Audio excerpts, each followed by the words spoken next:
So I know we still have a few people coming in. If they just make sure they sign in, we'll get started.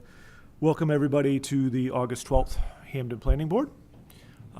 We have an agenda that we're going to follow, and similar to our last meeting, just for informational purposes, we will hear from the developer. Then we'll have town staff comments, and then we'll take public comment. We are going to limit people to 3 minutes again. And same as before, if there are people who wish to speak over, people are welcome to provide their time to that person. Jacob will again take the people's names so we keep track of it and keep things orderly, hopefully. So I will start with our prior minutes. Motion to approve. Second. Any commentary? Seeing none, all those in favor? Yes. Yes. Yes. Yes. Chair votes yes. Seeing no old business, we will move on to new business. The first one we have is Robert Truorgy Esquire, public hearing for a final review of minor subdivision. Is that representative here? Come on up.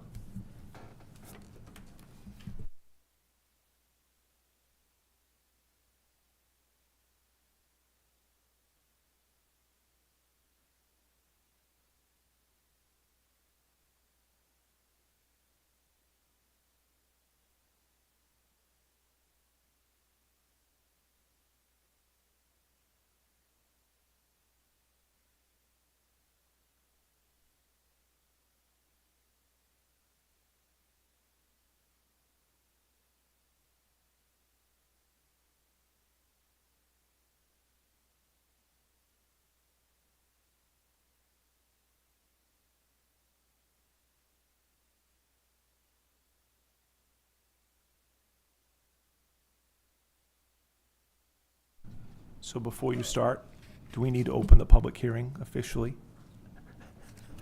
Yes. So I will open the public hearing on this. You can go ahead. So I had the pleasure of meeting most of you folks last month. My name's Justine Drake. I'm a civil engineer with Hinkley Hill Designs, and I'm here on behalf of Robert Truorgy, who is proposing the Rebel Road subdivision. It's located off Mayo Road, and it's 3 lots. So the 3 lots that are being proposed are within one parcel owned by Robert Truorgy, and then the right-of-way that'll be used to access the subdivision will be on a neighboring parcel that Robert is a co-trustee of, and I'll point that out right here.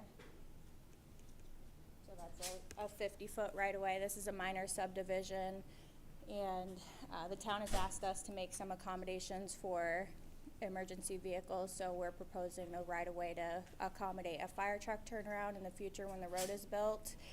And also, they just wanted us to make it clear on the plan that we would make an accommodation for a fire hydrant, which will be located right on the corner of the proposed Rebel Road in this general location. The subdivision will be supported with public water, because there is public water available off Mayo Road at the right-of-way entrance location. But we are proposing septic systems because the public sewer is further up off Mayo Road, and it's further than the 500-foot limitation. Another reason for that is this property sits lower than where that sewer system would tie into, so it would require pumping, and just logistically it makes more sense to have septic systems to serve those lots. Do you have any questions? Or Robert is here. If he has anything to add, I can welcome him as well. I think we're good. Staff? Yep, like Justine said, it's pretty straightforward, 3 lot, deeded 50-foot easement for road, future road. The staff didn't have any concerns for the requested waiver. It's just 3/4 inch iron rods instead of the 1 inch that the ordinance says. So other than that, we're happy with the submission. Okay. Is there anybody here that is for this item that would like to speak for it? Anyone here who'd like to speak against it? Okay. Any questions from the board?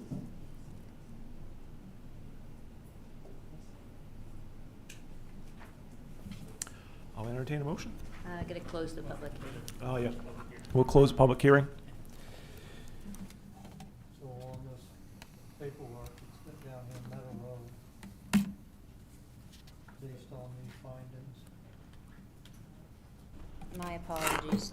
Thank you for noticing that, so you can edit as needed. I'm assuming the tax map and lot. number is The still- tax map and lot is correct, yes. Correct. My apologies.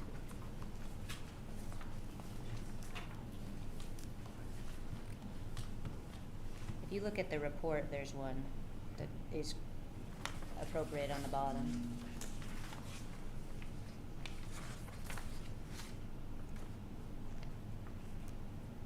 So we're ready for that.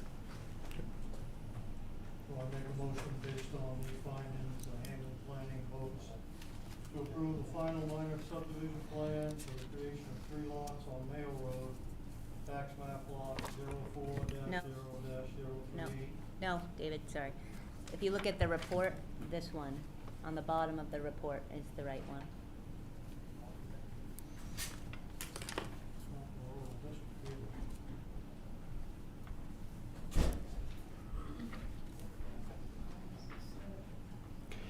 If there's anyone coming in that hasn't signed in yet, would you sign in on that sheet over here on the left side of the door, my right?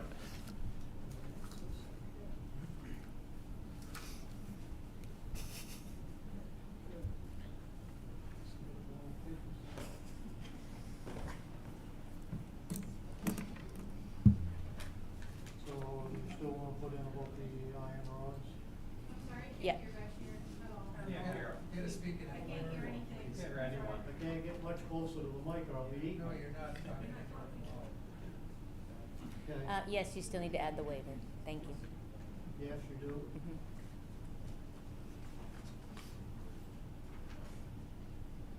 So, I make a motion based on these findings. The Hampton Planning votes to approve the final minor subdivision plan for the creation of 3 lots in the residential B district, tax map lot 35-0-006, with a waiver requested Article 2.1.4.2. In the subdivision ordinance, the applicant has requested to use 3/4-inch iron rods. I'll second that. Any discussion? Seeing none, sir on my left? Yes. Yes. Yes. Yes. Chair votes yes. Passed. Move on to the second agenda item. Has the notice requirements been met on this, I assume? Yeah, yes. Excellent. Then I'll open the public hearing and open it to the developer.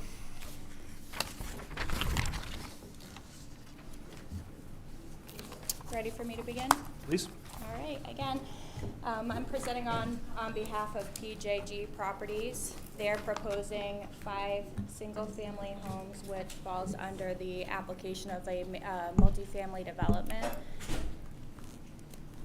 And it's for a major site plan, major subdivision application. So since we last met, the board asked me to review a couple of areas, and one of them was parking. So we have added a second parking space to each dwelling unit.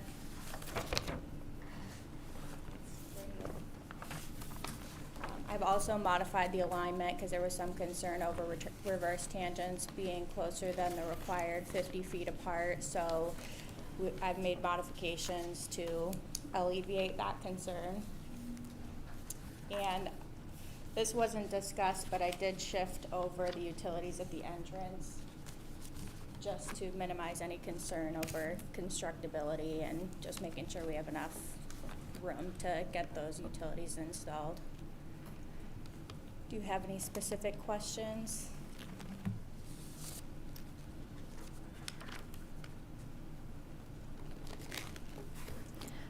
And I'm not sure, I would like, Zach, did you want to come up and speak? Yep. If you want to have a seat and have them come up. Sure. State your name, if you would.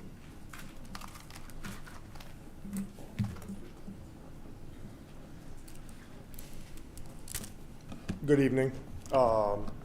My name's Zach Gilpin. I live at 167 Kennebec Road, and I'm one of the owners involved with the proposal that we're going to be talking about tonight.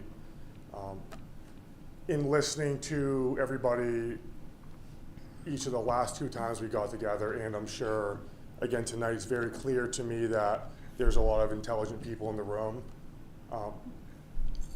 There are a couple things that I think haven't been a part of the conversation yet that should be, at the very least, part of the conversation. So the first thing that I wanted to really briefly touch on is, in the conversations that we've had up to this point, I don't think that the average or typical tenant has had their fair shake in the conversations that we've been having.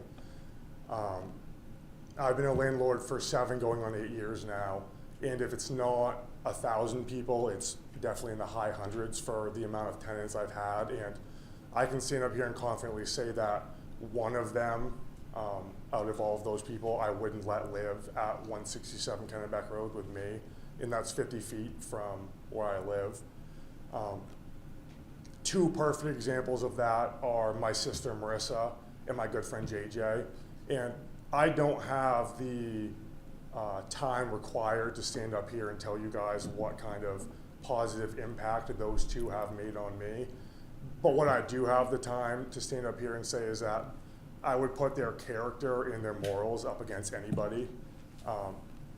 And so, again, I just think that that is part of the conversation that we haven't had yet.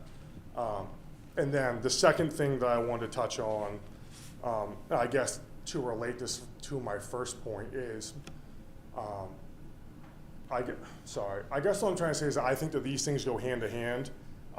Those guys just starting out in their lives, they're not ready to own a home yet, but that doesn't mean that they shouldn't be able to live in Hamden. So the median home sales price right now in Hamden, I'm gonna look down because I have the numbers written down. I wanna make sure I get them right. The median home sales price right now in Hamden is between $370,000 and $382,000. To keep the numbers conservative for this analysis, I'm going to use $300,000, which is 20 or 25% less than that first number I just said. So a mortgage of $300,000 at 7% interest over the course of 30 years would be $1,995.91. Hamden's mill rate, I believe, is 17.7. So if that house was tax assessed at $300,000, that would be $5,295 of tax annually, which would be $441.25. For insurance, I used $125 a month, which I think I would call conservative. And then for utilities, so water, sewer, electric, heat, and internet, I use $300 a month, which if you include heat in the winter, I think that we can all agree that's extremely conservative.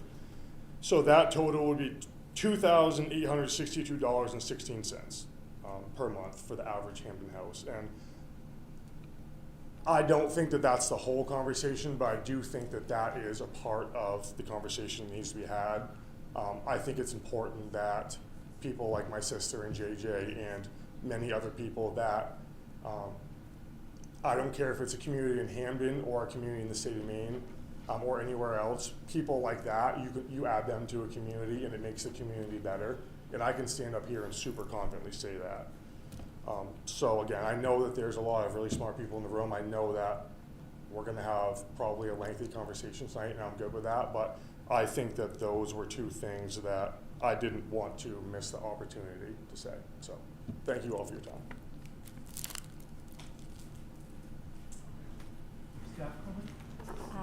Yep, so in the report, the applicant added the parking. Everything else had been met prior to the preliminary. So she added the additional parking that you guys had requested and the purchase sale and agreement. We also received in the 11th hour on Monday that you got a memo from Miles that the title attorney's office finally found that the lot has not been reconfigured since prior to our zoning ordinance, which means that the dimensional requirements for frontage are no longer applicable. So it can be utilized as a driveway, and they don't have to deed the road. And that is really the only new information here tonight.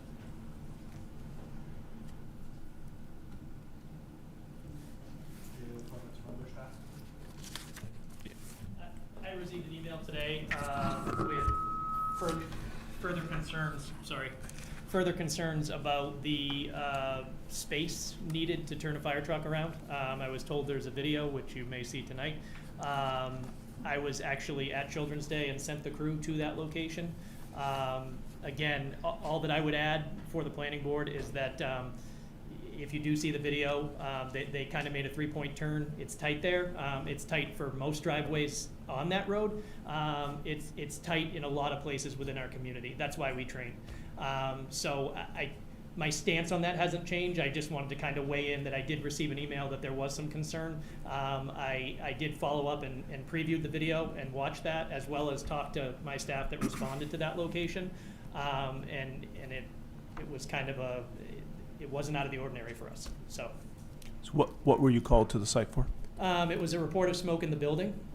So it actually happened to be right in the area of where this project's going to happen. And there was video taken when the crew arrived on scene. There was video taken of the crew as they responded and negotiated the fire truck.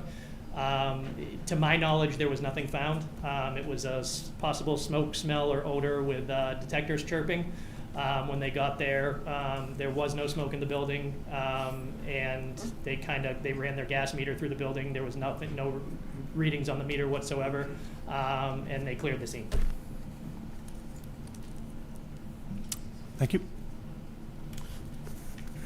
Okay, we have a lot of people here today. I think we'll ask for people to, again, We can adjust that. okay, Public hearing? yes, public hearing is open.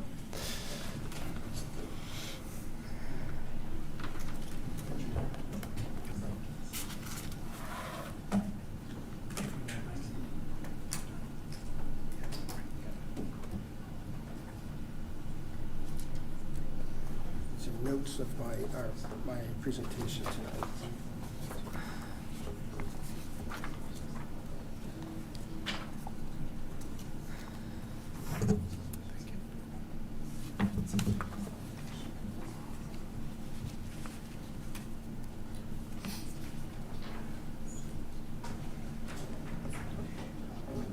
I don't have enough.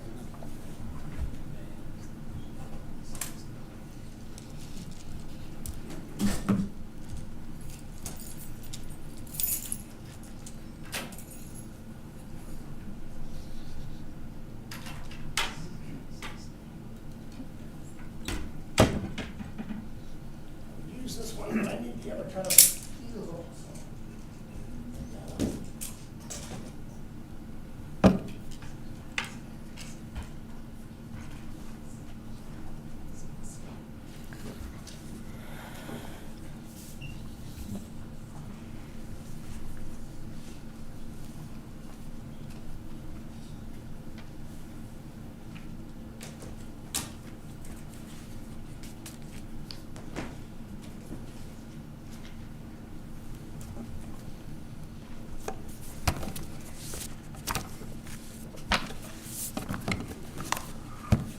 And Ron, real quick before we get started, would you like to bank up some time so I don't have to keep interrupting? Yes, that's the first thing I'll Okay, address. perfect.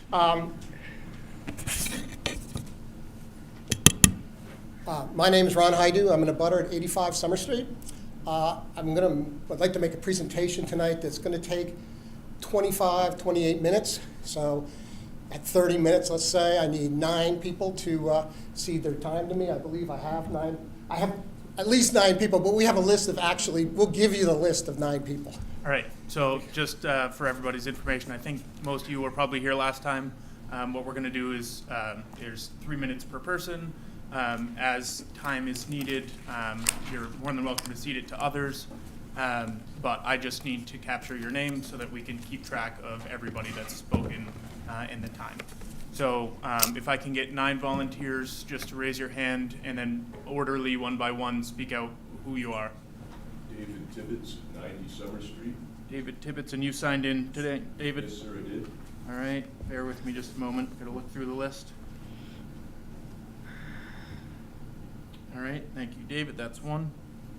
Peter Latai, 67 Summer Street, Sunday. Peter, what was your last name again? Latai, L-A-T-A. Okay, yep. And Jennifer Latai, 67. All right, that is 3. David King, 54 Summer Street. Elizabeth Lingenfelter, 91 Summer Street. All right, bear with me just a second.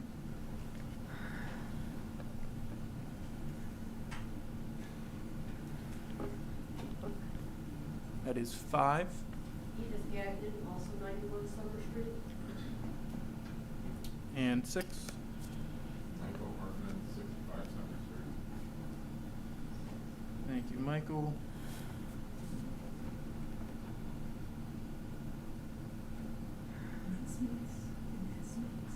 Oh, also, I believe Ms. Ryder sent a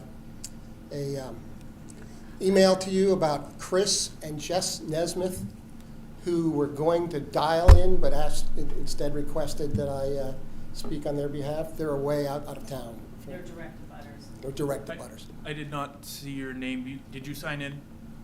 Or- Sybil Blue, 40 Summer Street. Okay. SYDIO. Thank you, Sybil. That's 7. I did not get the previous gentleman's name. I did not check that off. Michael Hartman. Blue. It's in the blue. Hey, there we are. That helped a lot. Thank you. And so you got Chris and Jess Nesmith as well for the 8th and 9th? Are they present? They're not present, but they're direct abutters. They received a So direct abutter we- notice. We did get the email, but if they are not here or not dialed in, we are not counting them. Can we FaceTime them in then? No. If we need the time, I'm sure we could address it then. Plenty of people. Yeah. Yeah. Okay. Elizabeth Zaro, come on the second page.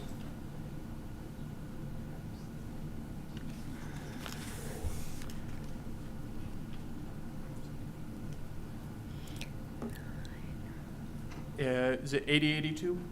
I put 8082. Okay, But I'm yep. in for summer. I'm gonna direct it. Yep. Yep.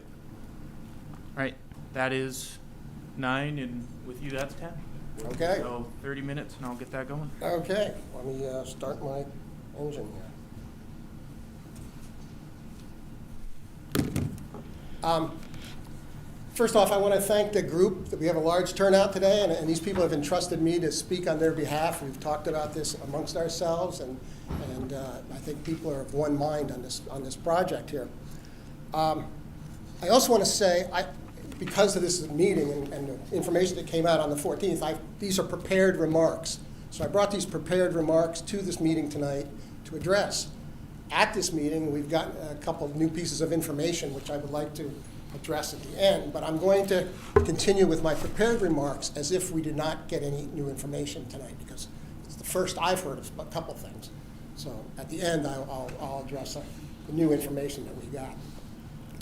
And I apologize, some of this is going to be a lot of numbers, a lot of dimensions, a lot of citations, but I know you want to address specific ordinance things that you have to meet. So I'm going to address specific citations in the ordinance.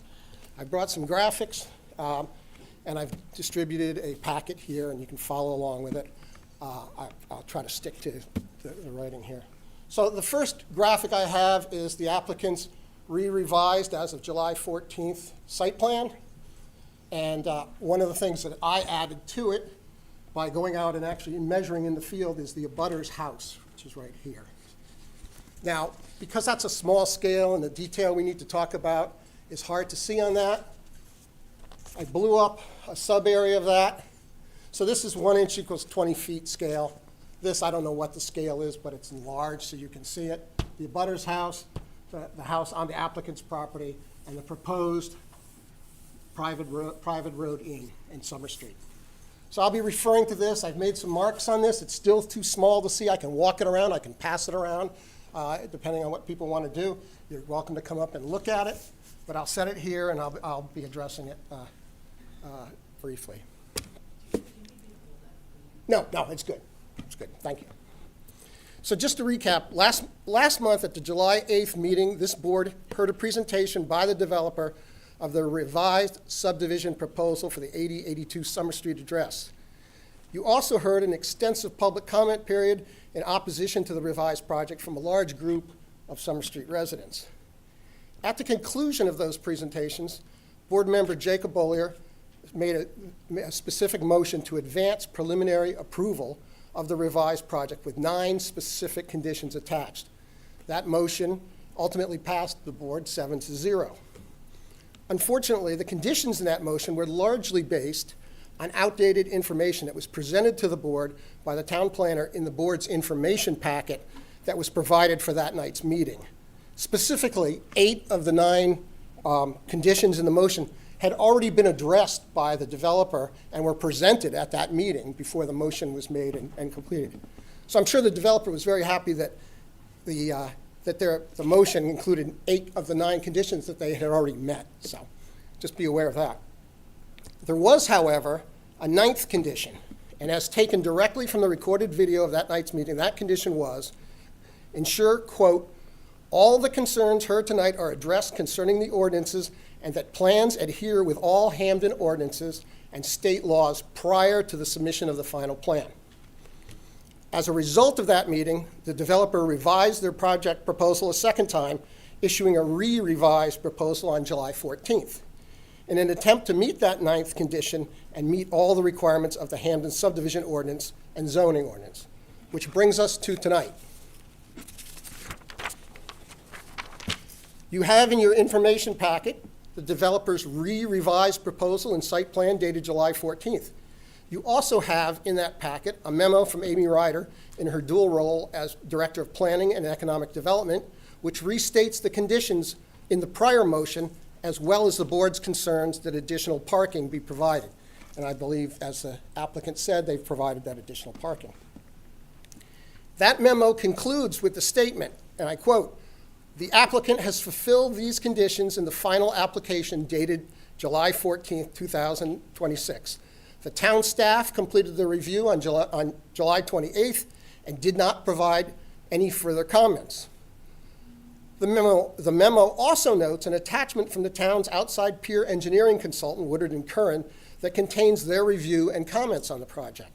That review was conducted on June 19th.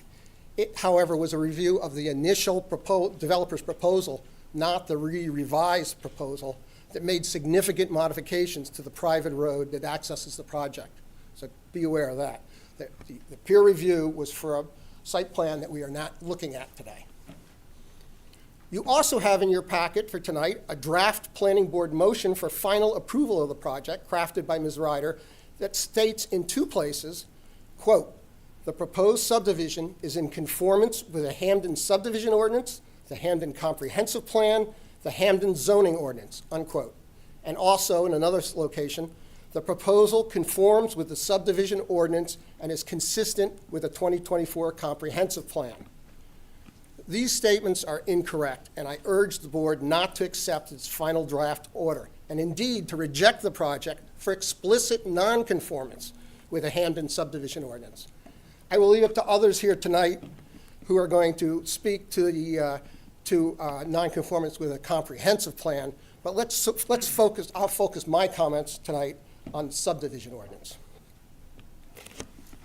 So we have the enlarged subdivision, or the enlarged site plan. We also have, I apologize, I made this as big as I could with the plotters I had, printers I had access to.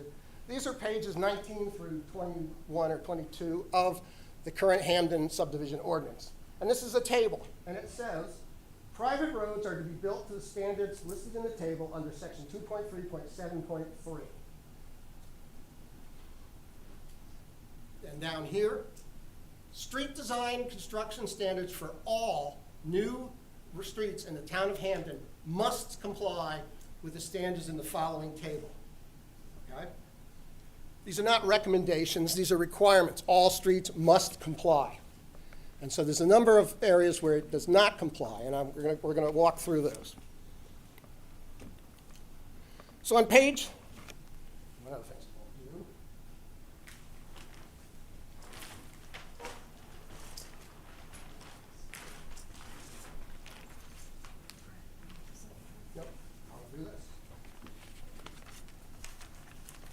referring to this.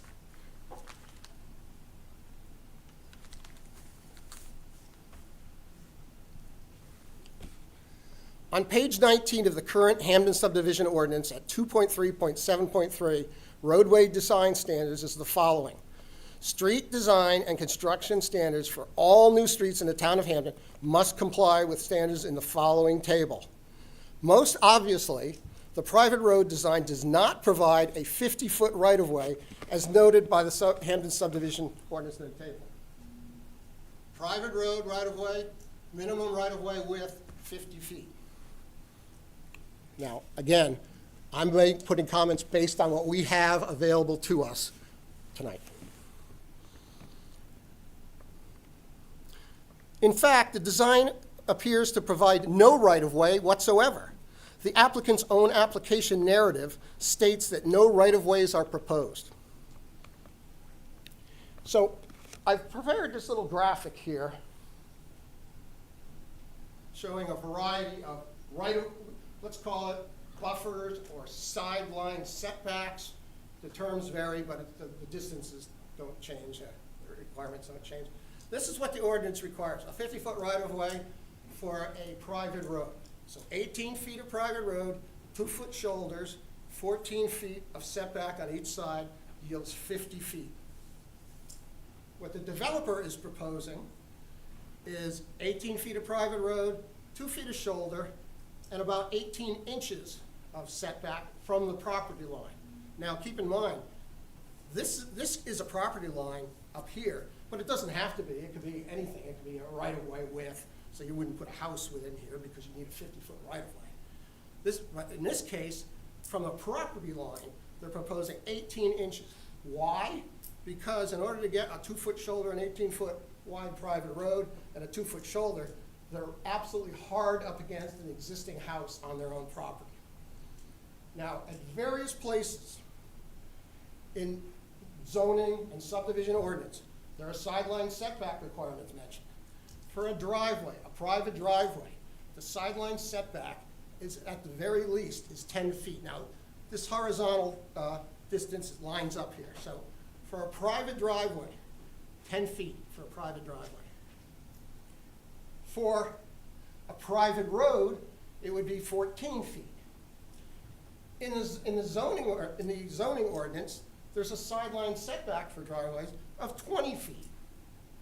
And in fact, in the subdivision ordinance, if the board so chooses, you can actually specify a 25-foot setback if a major subdivision is in close proximity to another use that would warrant a decent separation. It says right in there, you can specify a 25-foot setback. And we would suggest that the abutter's house, which is 11 feet on this side, is very close to the property here that's being proposed for a new road and new development. The new development is at a higher elevation, and so certainly it would be reasonable to expect to be able to apply a 25-foot setback. So let's recap. 10-foot, 20-foot, or 10-foot, 14 feet, 20 feet, or 25 feet. What we have is 18 inches.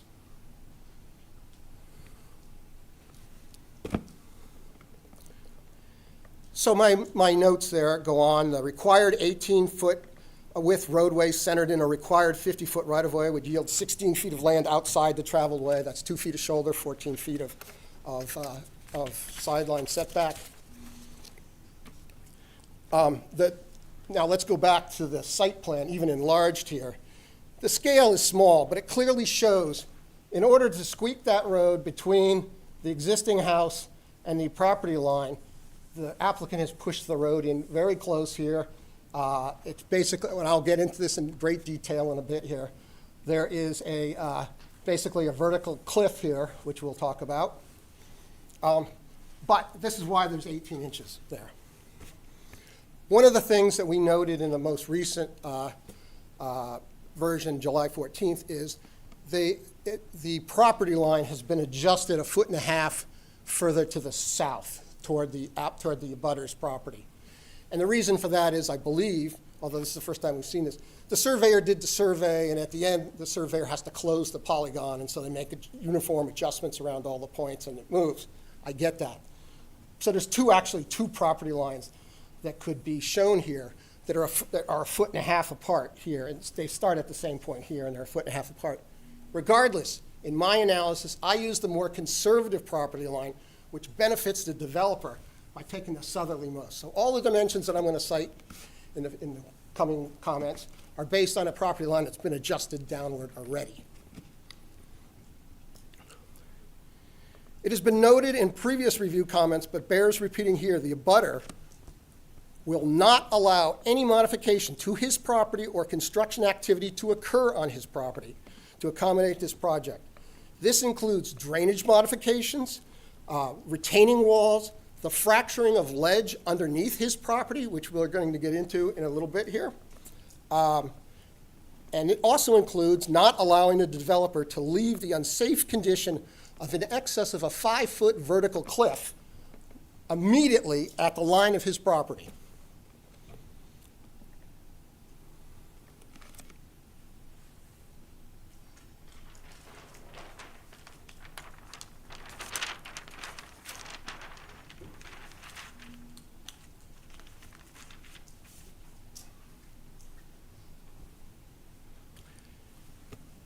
There's an additional restrictive interpretation that can be made from section 2.1.1 of the subdivision ordinance. It reads, and I quote, "Buffer. The planning board may require a buffer no less than 25 feet deep when a proposed major subdivision is located adjacent to a use where separation is desirable. Driveways and new roads may cross through the buffer strip." Now, this language states that a private road may cross through the buffer strip, presumably at some angle greater than 0 in order to gain access to the property. Makes complete sense. Let's look at that graphically. Here's a 20-foot buffer, private road. The ordinance says it may cross through. What we have in the current site plan is a private road that runs parallel to, contained within, and directly adjacent 18 inches from a property boundary for 140 feet. I would submit that that does not meet the criteria for passing through. That is running along inside and along the buffer strip. In fact, it neutralizes any idea of having a buffer strip. The road runs 140 feet within the buffer strip.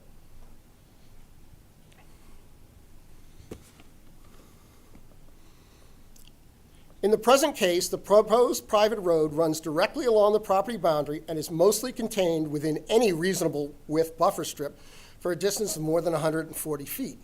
Even a private driveway is required to be 10 feet from a private property sideline.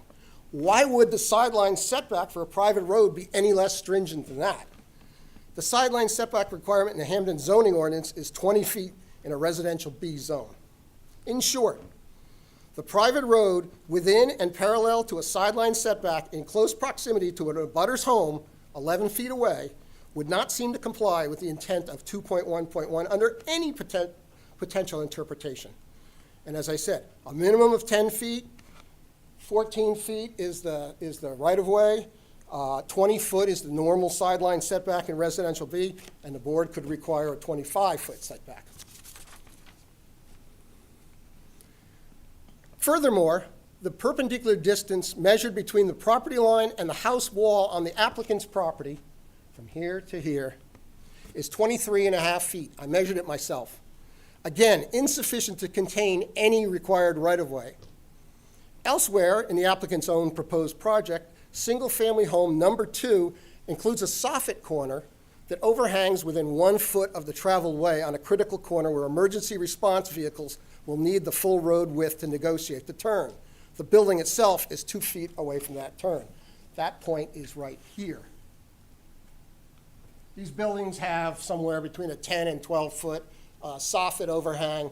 This is the corner of the foundation. So we're already within 1 foot of the building is 2 feet from the road. The overhanging roof, which is like 14 feet or 12 feet or something, is within 1 foot of the roadway there. We also have overhangs on this building. Finally, the developer is proposing 0 screening between their proposed private road and the wall of the abutter's house, 13 feet away. 11 feet from the property line, 2 feet of shoulder, 13 feet away from the abutter's house is a road that at least 10 cars a day are going to be using. Or actually, 10 new cars a day. It'll be 16 cars. Any existing bushes or plantings are entirely within the abutter's own property and are insufficient to screen from traffic and light trespass. As noted, there are between 2.5 and 4 feet between the edge of the proposed private road and the property line. So, the proposed private road cannot meet the right-of-way requirement or the sideline setback requirement of the subdivision ordinance under any alignment, and the project should be rejected under these criteria. Number 2, in my review comments in prior site plan revisions, I noted that the developer failed to meet the subdivision ordinance which required minimum horizontal curve radiuses of 90 feet or the minimum reverse curve tangent length of 50 feet. In the re-revision presented in your meeting packet tonight, the applicant has attempted to meet the minimum curve radius and the tangent requirement for the subdivision ordinance by drawing a roadway that incorporates a single horizontal curve near the private road intersection with Summer Street. Kudos to them. They managed to meet those 2 criteria.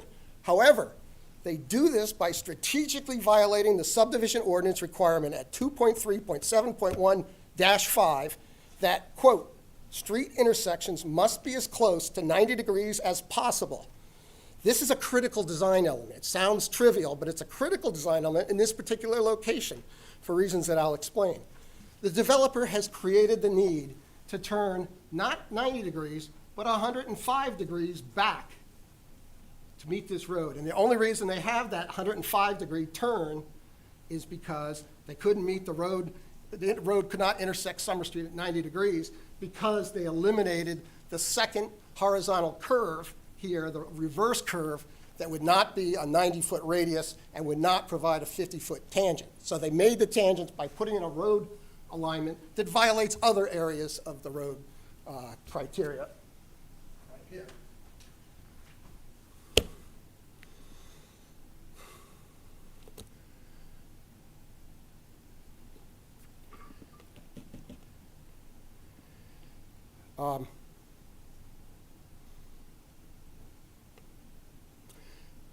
The reason it becomes critical because of the 105-degree turn, keep in mind that's a turn back this way, is because Summer Street's a dead end up here.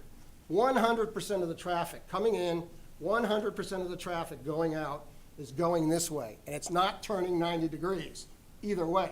It's turning 105 degrees. It's turning out 105 degrees. Keep in mind, Summer Street is very narrow. It's 16 feet wide.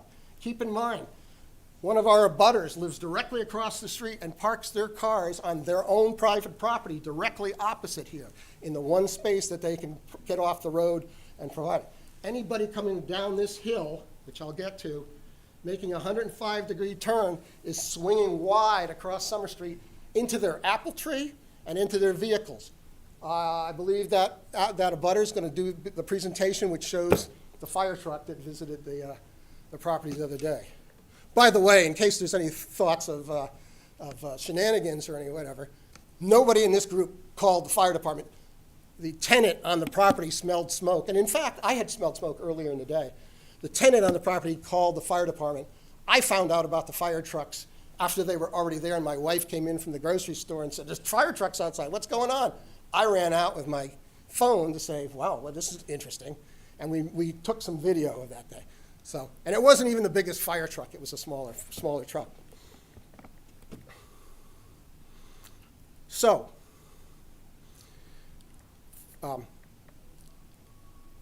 Summer Street's a dead end. All the traffic has to negotiate a 105-degree turn. Because it's a 105-degree turn, it's crucial that the road be laid out with another requirement, a 15-foot minimum radius. Here somewhere, right there, radius to the street. The developer does that here by putting a 15-foot radius. If they didn't put a 15-foot radius here, in fact, they have an arc that ends in a sharp point on Summer Street. The net result of that is, in reality, what's going to happen is anybody turning here is going to turn and trespass over the abutter's property, cutting that sharp point.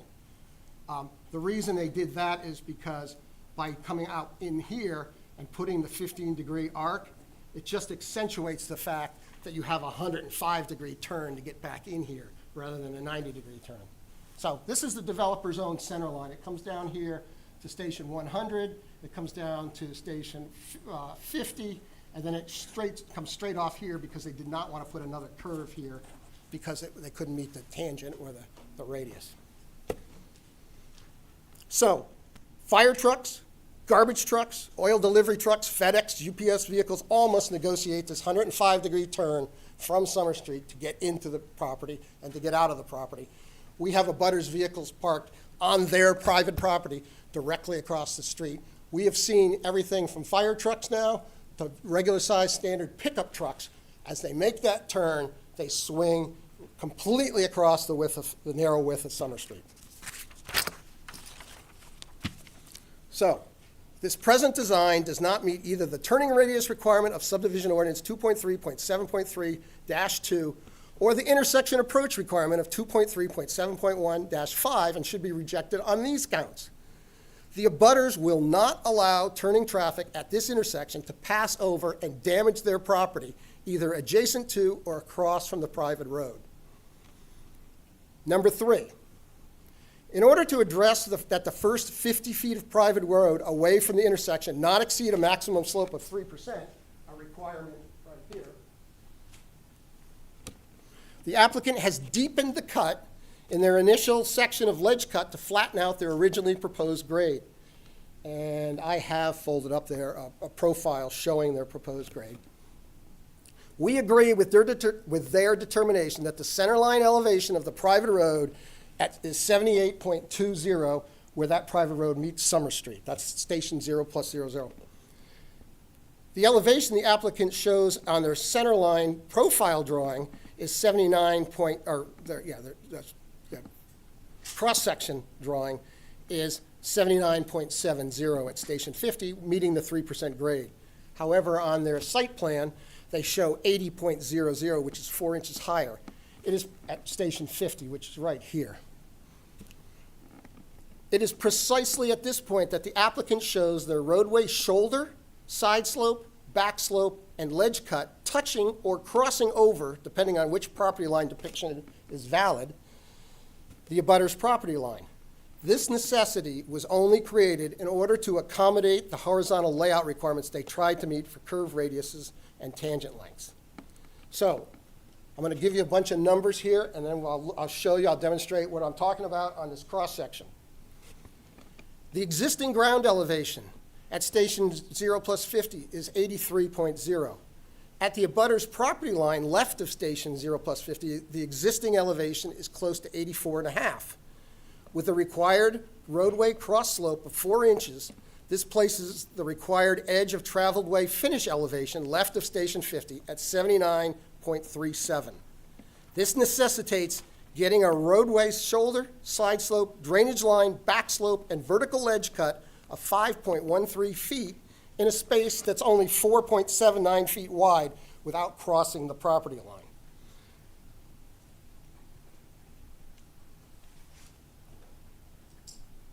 So I apologize to the rest of the group, but I think it's important to look at this because this is an issue of constructability. So we have 83.0. This is at station 50, 50 plus 0, 0 plus 50 feet into the property. We have a ground elevation of 83.0. We have a ground elevation of 84.5 at the abutter's house property line. The abutter's house is 11 feet away. By the way, let me just cite a typical in engineering cross sections. There's a vertical exaggeration here of 2 to 1. On the applicant's own cross section, I think it's 10 to 1. And you have to do that, otherwise you got basically a flat line that you can't see. So this is horizontal, 1 inch equals 2 feet, vertical, 1 inch equals 1 foot.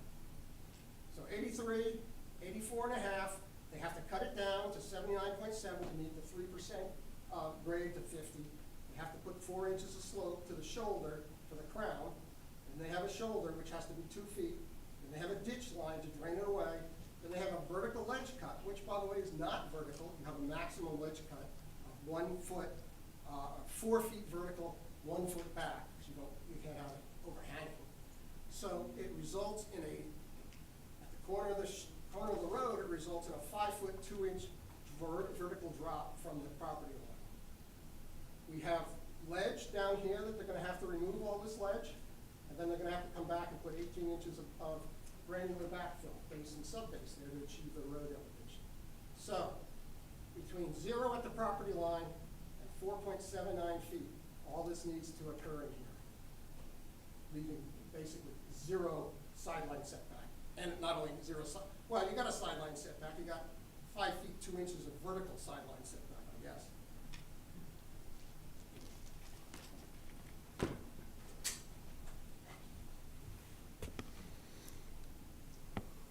Since this is greater than the width shown under either property line alignment, the applicant's drawing does not represent what will be constructed, and the application should be rejected.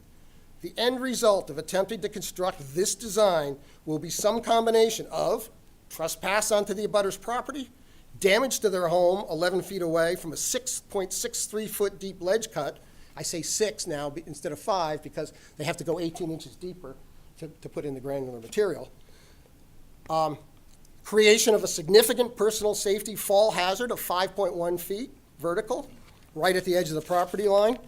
You've got to help the abutter when he's mowing his lawn and falls off the 5-foot cliff into the road.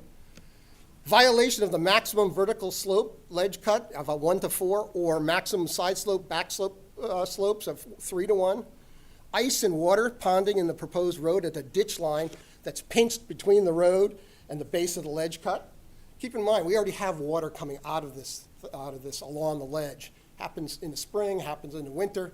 It runs across the road into the abutter's driveway. It runs across the road into my driveway. And 6, a complete absence of sight distance for vehicles leaving the subdivision and turning right onto Summer Street, 100% of the traffic flow. Now, this is the first time I've mentioned this, but going back to this drawing, the subdivision ordinance at street design requires that when you're 30 feet back from an intersection, you have to be able to see oncoming traffic across the intersection 75 feet down the road. So we've drawn a triangle here, 30 feet back, 75 feet down the road. This is the sightline distance that's required in your ordinance. Well, guess what? That sightline distance, this is the applicant's own line drawing here. You're sitting in your car, your eyeball is 4 feet above the pavement. You're looking through a vertical rock wall that's 4 to 5 feet high. You can't see, your sightline distance is completely blocked. With that, I'm going to pause you real quick. We just got to up you on some time. I'm sure there's plenty more here. Okay, So, I'm almost done. yep, you're good. I got 30, you're right, I got 30 minutes, I'm sorry. No, you're totally fine. You said Mary?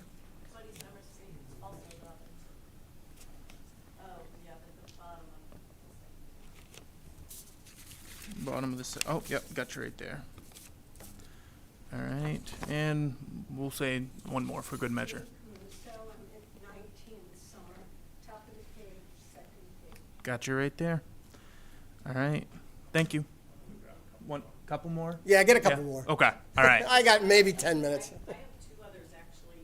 I have an email here from Amy Ryder directly to the Nesbits that she was going to be passing along to the planning board so that you and your Pam? husband, meaning Jess. We addressed that, they denied that ability. It- I know they Oh. denied that, but I'm saying that Jess just wrote to me and said that Amy presented that. So Amy So presented you it. have the- you have the I ability declined to it. Deny it, even though Amy told the direct abutters that they would have to be able to cede their time. Yes. We can. I think we can revisit that. There's again a lot on the list. Let's only address that if we need to. Debbie Brinkworth, 11 Summer Street, I'll give up my time. Not give up the seat. And I can give up my time, Cindy Mitchell, 85 Summer Street. All right, that's what, 4 or 5? Hang on, just a second. What was that? Cindy Mitchell, 85 Summer Street. 85. Do you know which page you were on by chance? First page. Okay. Yep, got you right there. And then there was one previous. I did not capture that. Yes. What was your name? Debbie Brinkworth, 11 Summer Street. I'm at the top of one of the pages, but I don't know if I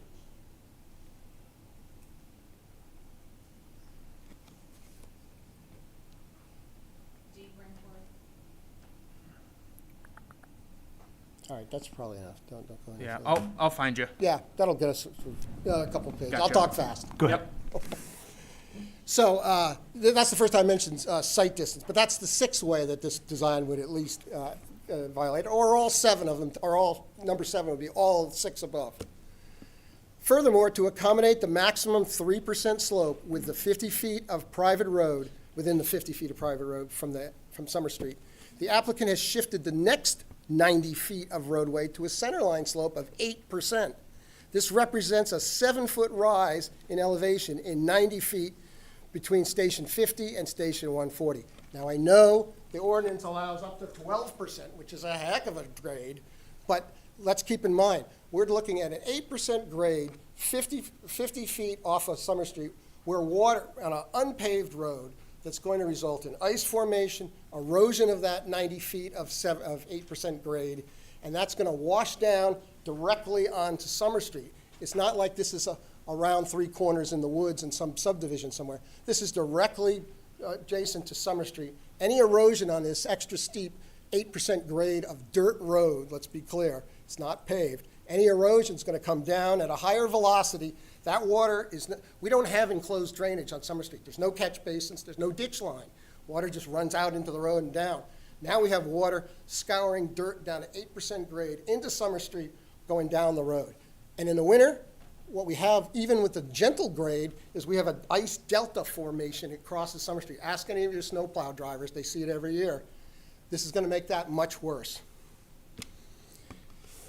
So I would ask this question, based on the information that was in the packet. How is town staff okay with an 8% grade on any unpaved roadway where stormwater runoff and sediment exits directly to the public road?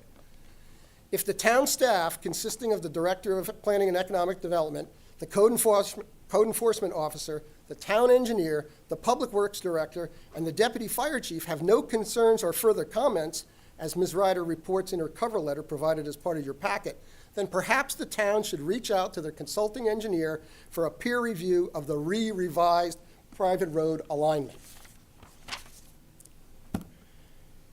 To summarize, the Summer Street neighborhood residents would like to propose the following motion for planning board order. And you can follow along, this is on page 7, highlighted in yellow. Findings. Whereas the applicant's proposal fails to provide a 50-foot right-of-way for the proposed private road, violating Hamden's subdivision ordinance requirement at 2.3.7.3 roadway design standards, and whereas the applicant's proposed private road fails to provide any sideline setback, 10-foot minimum, 20-foot, 25-foot, and does not cross through a sideline setback, but rather is located directly against a property line and mostly contained within 20 feet of a property sideline, violating Hamden's subdivision ordinance requirement at 2.1.1 design standards. And whereas the private road design violates the turning radius requirement of subdivision ordinance 2.3.7.32 on the south side, and the intersection approach angle requirement of subdivision ordinance 2.3.7.15, and whereas the applicant's private road design is fundamentally flawed so that it violates subdivision ordinance 4.5 approval criteria traffic, which I'll quote, the proposed subdivision will not cause unreasonable congestion or unsafe conditions with respect to the use of existing or proposed highways or public roads. Summer Street's a public road, obviously. Specifically, its alignment relative to the space available along the southern property line is not practical to construct. Its construction crosses onto an abutter's property. Its construction is likely to damage an abutter's home over 6 feet of ledge removal, 11 feet from the home's foundation. This is a 100-year-old house that's built on ledge. Its construction will result in a permanent fall safety hazard. Its construction will not provide for proper drainage, since drainage will enter into the intersecting public road carrying additional eroded debris from the steep unpaved slope and/or causing ice formation in the public road. Its steep grade in close proximity to the intersection will create an access and egress safety hazard for emergency vehicles, garbage pickup, oil delivery, package delivery, and passenger vehicles. And whereas the applicant's private road design creates a vertical cut in excess of 4 feet on the south edge of the property to within 20 feet of the intersection, it violates subdivision ordinance 2.3.7.3 minimum site distance of 75 feet 30 feet back from the intersection for all right turning, exiting traffic, 100% of the traffic. We propose the following draft action. Based on these findings, the Hampden Planning Board votes to deny the major site plan and final subdivision plan for construction of a multifamily development at 80 to 82 Summer Street. So, that's our position. We've given you specific places in the ordinance that this design does not meet that. And I think that's a suitable motion to make, or to consider, I should say. Now, I'll close these notes with one additional comment. We submitted these same comments in a letter to Ms. Ryder dated August 2nd. This letter was included at the end of your packet, your info packet tonight, along with our other letters to her raising our neighborhoods, the whole neighborhood's concerns with the project. At the time we sent the August 2nd letter, we did not yet have access to other elements in the packet, specifically the town planner's statement that staff had no additional comments or concerns, and the second being the draft board order saying that the project complied with the ordinance. We were shocked to see these elements in the packet and that no concerns were apparently raised by town staff as to ordinance conformity or the poor design of the private road or the ways that would negatively impact both the public road and the abutter's property line. We're also surprised that the town apparently did not seek an updated peer review from the town's engineering consultant, as one is not referenced or included in the info packet. We would have to believe that such a review would also highlight design concerns with the private road. So that's the end of my prepared remarks. Now I'd like to address two other things. I didn't restart. Am I doing okay? 5.5 minutes. Okay. The first I'll start is kind of a subjective, emotional aspect. We heard Zach stand up here today, and we heard Mr. Louis Morrison stand up here and disparage residents in the neighborhood as being a bunch of elitist, whatever, oligarchs. I guess we're oligarchs. And let me be very, very, very clear in both of these things. I've lived across from the existing property for 37 years. 37 years. I have never once, not once, ever had an issue with any tenant who has occupied the house or the apartment duplex behind it. In fact, a couple years ago, another abutter and I rode out on my canoe to rescue one of the tenant's dogs from drowning in the Penobscot River, okay? We have no problem with any tenants. I don't care what their economic level, none at all. Furthermore, we haven't had any problems with the 3 or 4 or 5 property owners, landlords. They've all taken care of the property and addressed issues when called. What we have a problem with are developers in this community that seek to maximize, absolutely maximize their return on a piece of property on the backs of everybody else surrounding it. The neighbors, the abutters who have to deal with this, with a dumpster 30 feet from their bedroom window, with other abutters that have a road that's now going to have traffic for 8 units going 11 feet past their house over a 5-foot. What's happening is a cost shift.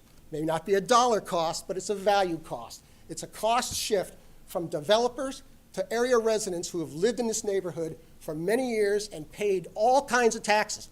The people in this room paid $105,000 last year before our 26% increase this coming year in property taxes. And these developers are taking advantage of weaving their way down a line through this ordinance to maximize their return at the expense of the surrounding property owners. That's our concern. Not with people of limited means, not with people just starting out in life.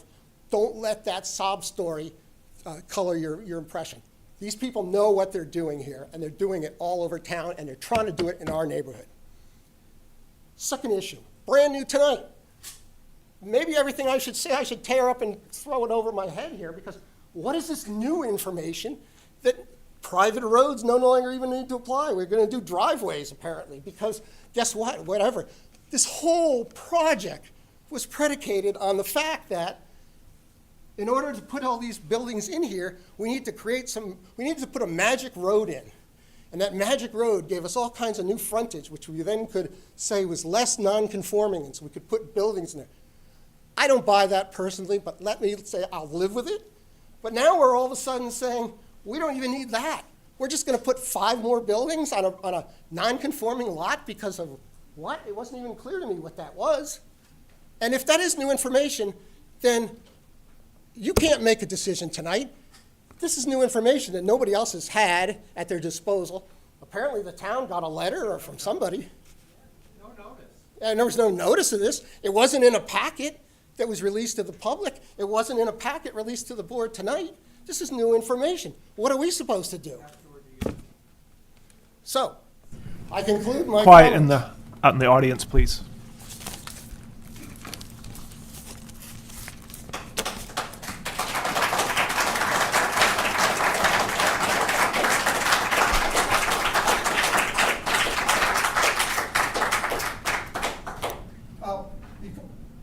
I should ask, I am more than willing to interact with this board on any questions or comments you have, different opinions or questions or anything that wasn't clear. I've studied this issue for 2 months. I've read this ordinance 25 times, upside down, every which way. I've drawn lines. I've measured distances with whatever scale I had. I've prepared notes. So if you have questions or concerns about anything I've said, please address them to me, either now or I'll sit down. We can hear other people talk and raise issues. At the end, before you make any decision, I'd be more than happy to address any concerns you might have. Questions from the board? Okay, we're going to move on to the next speaker. Want to come up and state your name and address?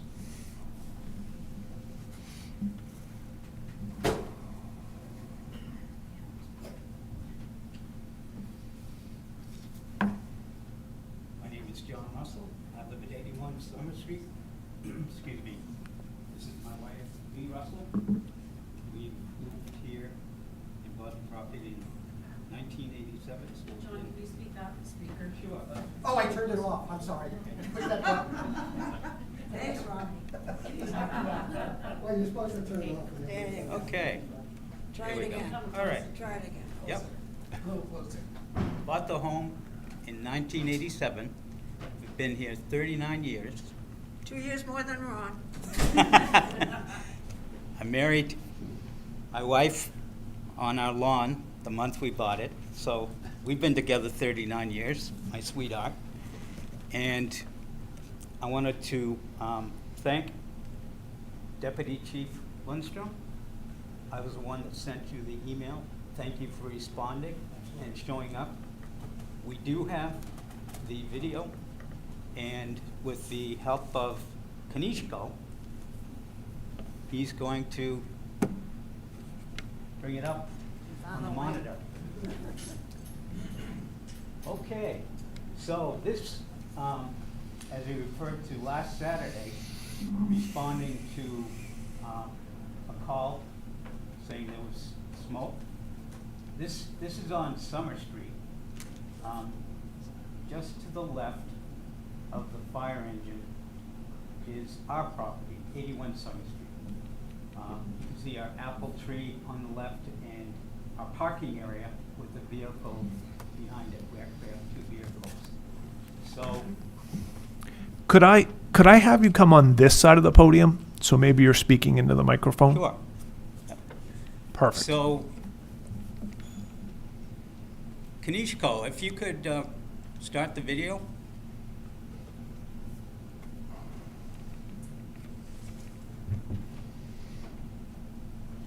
You can see how what it's doing is it's backing up into the existing driveway for 82 Summer Street, which is the proposed Bronco Lane. And you can see how it's having a hard time maneuvering there.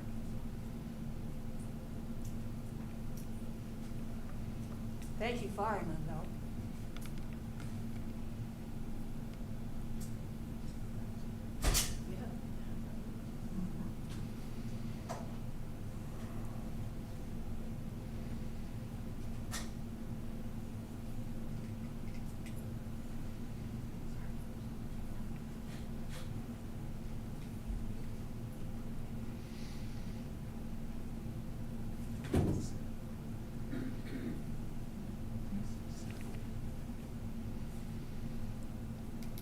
Now you can see it crossing across the neighbor's property, 78 Summer Street. You can see him going across the corner of their lot, which had caused extensive damage to great cost of the owner. So that's an example of what happened last Saturday with the fire truck trying to respond to the call. Now I have another video, if you could bring that up, Kanichko.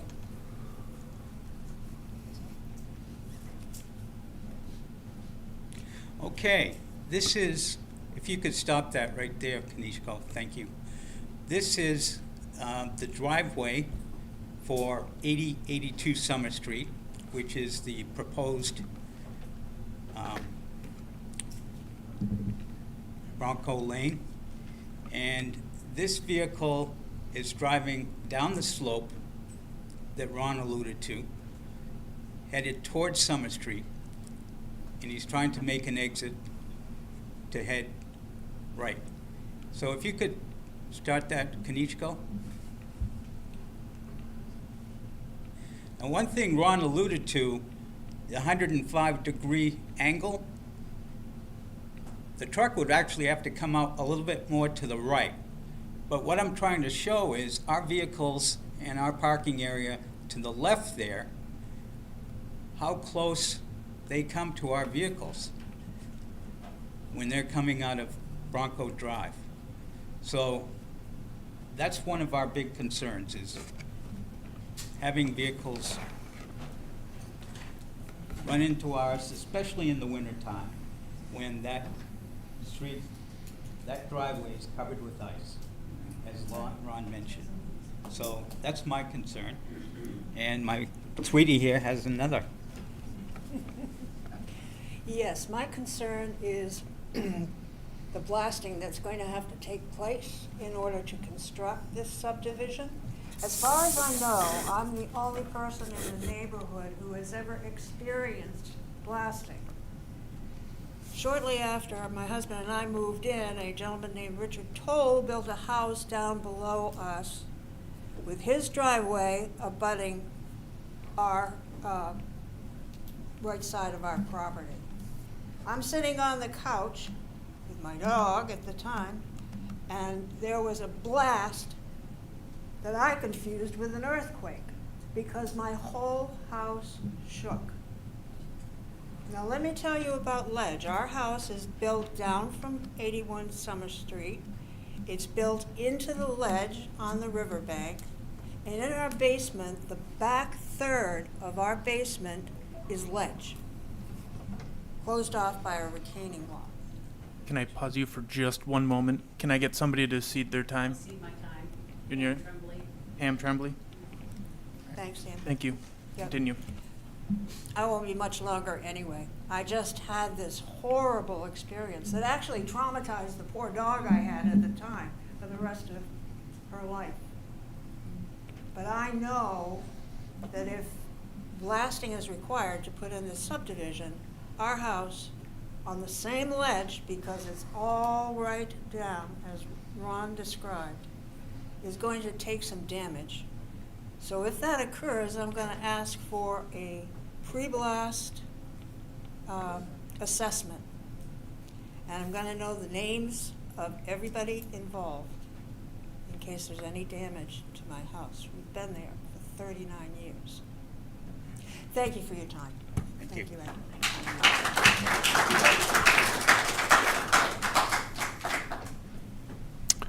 Do we have somebody else?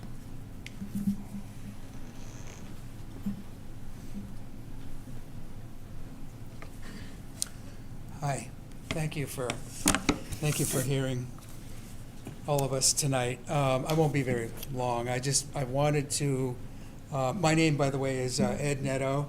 I am at 72 Summer Street. I'm a direct abutter. I just wanted to mention a few things that our lawyer has said about this project. The abutters have hired a lawyer to take a look at this whole thing. And in general, he agrees very much with what we've been concerned with thus far, especially Ron's mathematical proposal and his engineering. He's agreed with everything that we've pretty much sent to him, okay? But one of the things that he did question was the developer's financial capacity to construct an adequate multifamily development. I'm quoting here from him. In their application, the developer submitted a letter from its lender stating that the lender is committed to finance the proposed development. Further, the developer estimates the cost to be around $400,000, plus an additional 15% for contingencies. The estimated cost of construction presented by the developer may be underestimated, which can be of concern if the developer is not properly budgeting the costs to complete the development with adequate work quality. I am suggesting to you, based on my lawyer's advice here, our lawyer's advice, that you guys, the board, properly vet the developer's financial situation. The other thing that he did mention was that he found no evidence in the proposal that the developer has submitted that he has the technical capacity to complete this project. The developer does not present any evidence of a track record for other developments that have been completed, nor do they identify the contractor who will complete the work. That said, this is another factor that he said I should raise to you folks. Those two things are of major concern for us, because one of the things that my partner Pamela and I did at 72 Summer Street in 2021, we built a studio, 2-story, okay? same footprint, roughly, 20 by 24 feet, roughly. And it cost us $80,000 to $90,000 in 2021. And we had 20 feet to go with the hookup, and the electricity was there. And that was before the lumber and construction costs went up. Anyone want to give me a little more time? I will. Julie Jellison, 13 Summer Street. Gotcha. Thank you. Continue. This, it'll just be a minute. So the question is, for us in 2021, $90,000 building essentially the same area building, 2-story. How is the developer going to, the question is, how will the developer, and I think this is what the lawyer was stating, how can the developer build 5 buildings, do all the construction, do all, whatever it takes to get that in there at an estimated cost of $400,000, and still keep a quality building and everything, quality everything. And also, will it fit into the comprehensive plan that was stated recently that this project will fit into? And so those are our concerns and our questions. And we're hoping that you'll take these into consideration. Thank you. Thank you.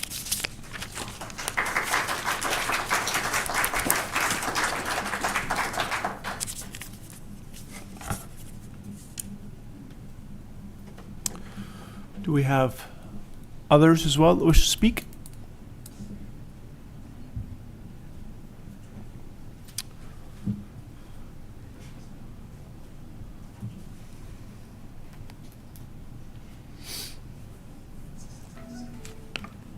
David Vaughn, 78 Summer Street. I'm that guy along whose house 11 feet away this would pass. Speak up, Dave.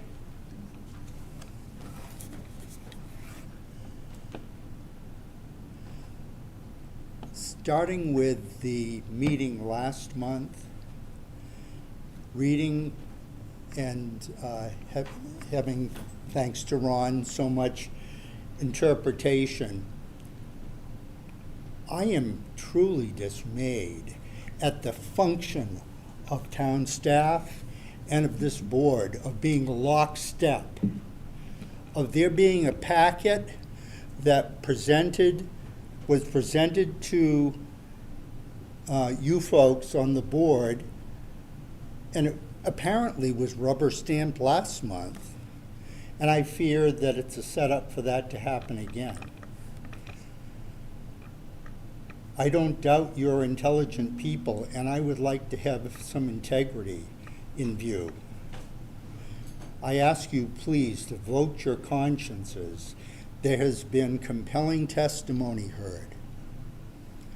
How can it be cast aside as the road requirements were by the deputy fire chief last month? And how can the comprehensive plan at last month's meeting be waved aside by Ms. Ryder, and then in her comments say that this fulfills the comprehensive plan, is consistent? It just sounds to me as if folks in this town, represented here by staff, are in the pockets of the developers. It's the taxpayer interest that should be represented. Please vote your conscience.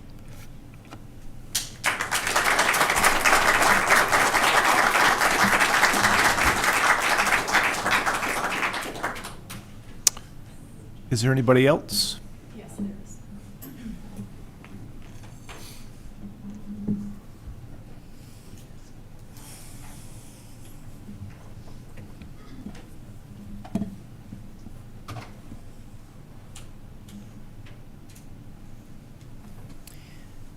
Like most of us in this room, my name is Catherine King. I live at 54 Summer Street.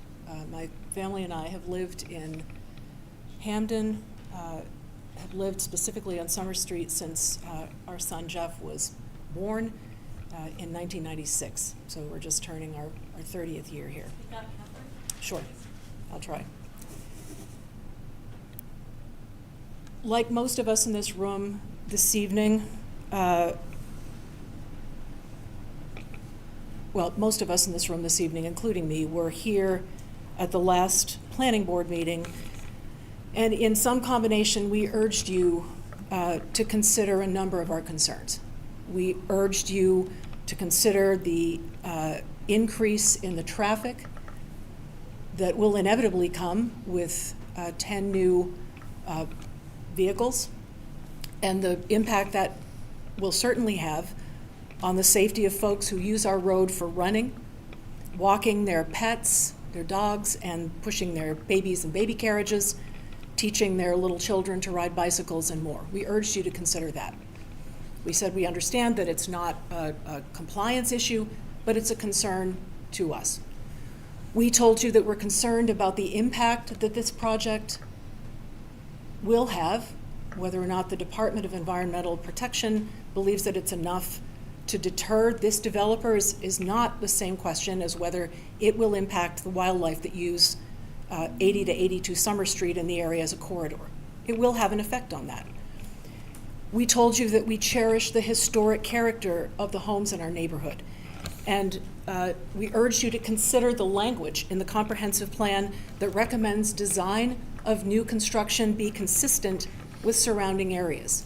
And Jeff spent a good deal of time, in fact, most of the entirety of his 3 minutes, detailing the historic character of the architecture in that neighborhood. And none of that seemed to matter, particularly the issue about the language that in the comprehensive plan. That, as my neighbor said just a second ago, we were told that it's unenforceable. It's not an enforcement mechanism. It's sort of aspirational, and we don't have to pay any attention to it. And yet, in the order that came out of the meeting last time, front and center in the second set of findings that came out of this planning board is the following language. The proposed project minimizes unreasonable departure from the character, materials, and scale of buildings in the vicinity. The buildings are two-story residential that will cohesively meld with the existing buildings in the area. And yet, they won't. Any more than putting a pickup truck into a line of classic cars will make that pickup compatible or consistent with the style of those vehicles. They serve the Is there same somebody function. else who would Can I grant pause their you for time? just I one don't, moment? I don't need it. I'm gonna finish my sentence and I'm gonna sit down. But although they serve the same function, they do not have the same character. And to say that they do is to tell us that, to agree with something that simply isn't true.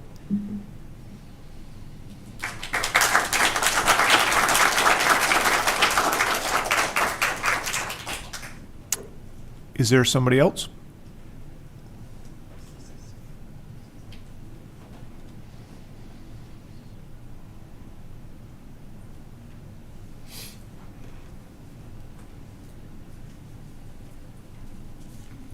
My name's Jonathan Wood, 20 Summer Street. I don't have prepared comments. I've listened to this now for last month, this month. You spoke last month about the fact that you guys pay attention to ordinances. That is your role, is to make sure that projects that adhere to ordinances. We've heard how many ordinances have not been adhered to. It's kind of overwhelming. I sort of rolled my eyes at the idea of the video until I saw it, and then I said, there it is, right in front of us. What's going to happen? What is happening now, and what's going to happen with this acute angle that you're going to have to, that the developer had to create? It's insanity, and you are obliged to push this, reject it at best, and at the very least, push it off. To have something come up the night of, about what half of us aren't quite sure what we heard, no ability to respond to it, it is your responsibility to, if not reject this, to realize that you can't carry on with you can't carry on tonight with a vote saying okay with this. It's not okay. And emotions aside, the concrete stuff that was presented here tonight is just overwhelming. So no prepared statements, but you've got to do the right thing here. Okay, 5 of you, not 7, but the 5 of you can do the right thing.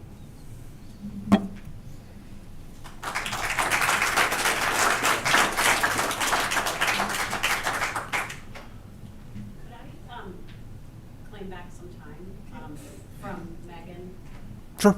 Okay. Yeah, if somebody wants to yield the Anybody time. else want to- Did you just come in? Have you signed in? I have not signed it. Okay. Can I? She's an indirect butter.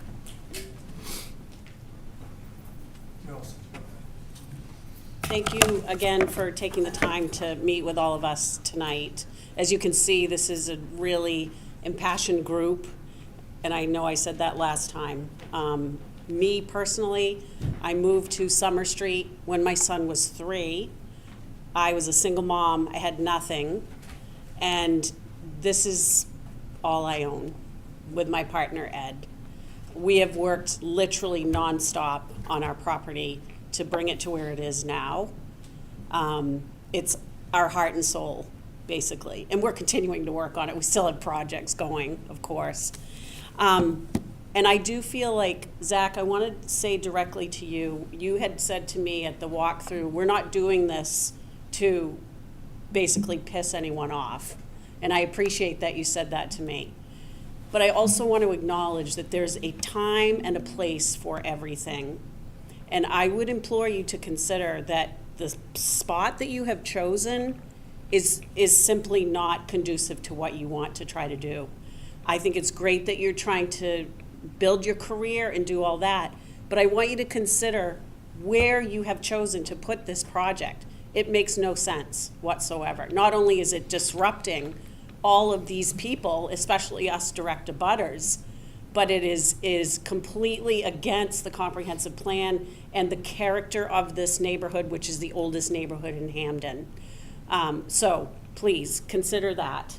I also would like to, as a direct abutter, insist that the board put this off, at least delay, until Woodard and Curran, which is the third-party objective group, civil group, to take a look at a project like this, with the new information, because they had gone on old information. And I would demand as a direct abutter that this be reviewed again with all of the information that's been brought to light this evening. So again, thank you everybody for being here tonight.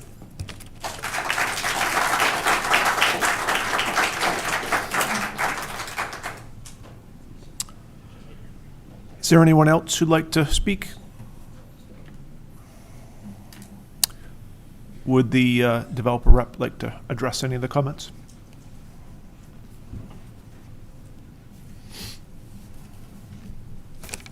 Hello.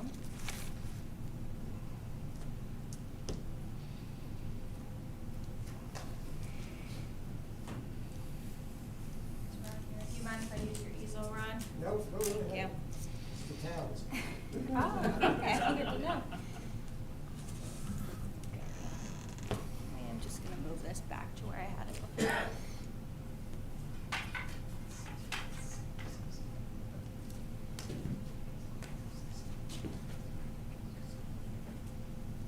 Folks can probably see it a little bit better over here.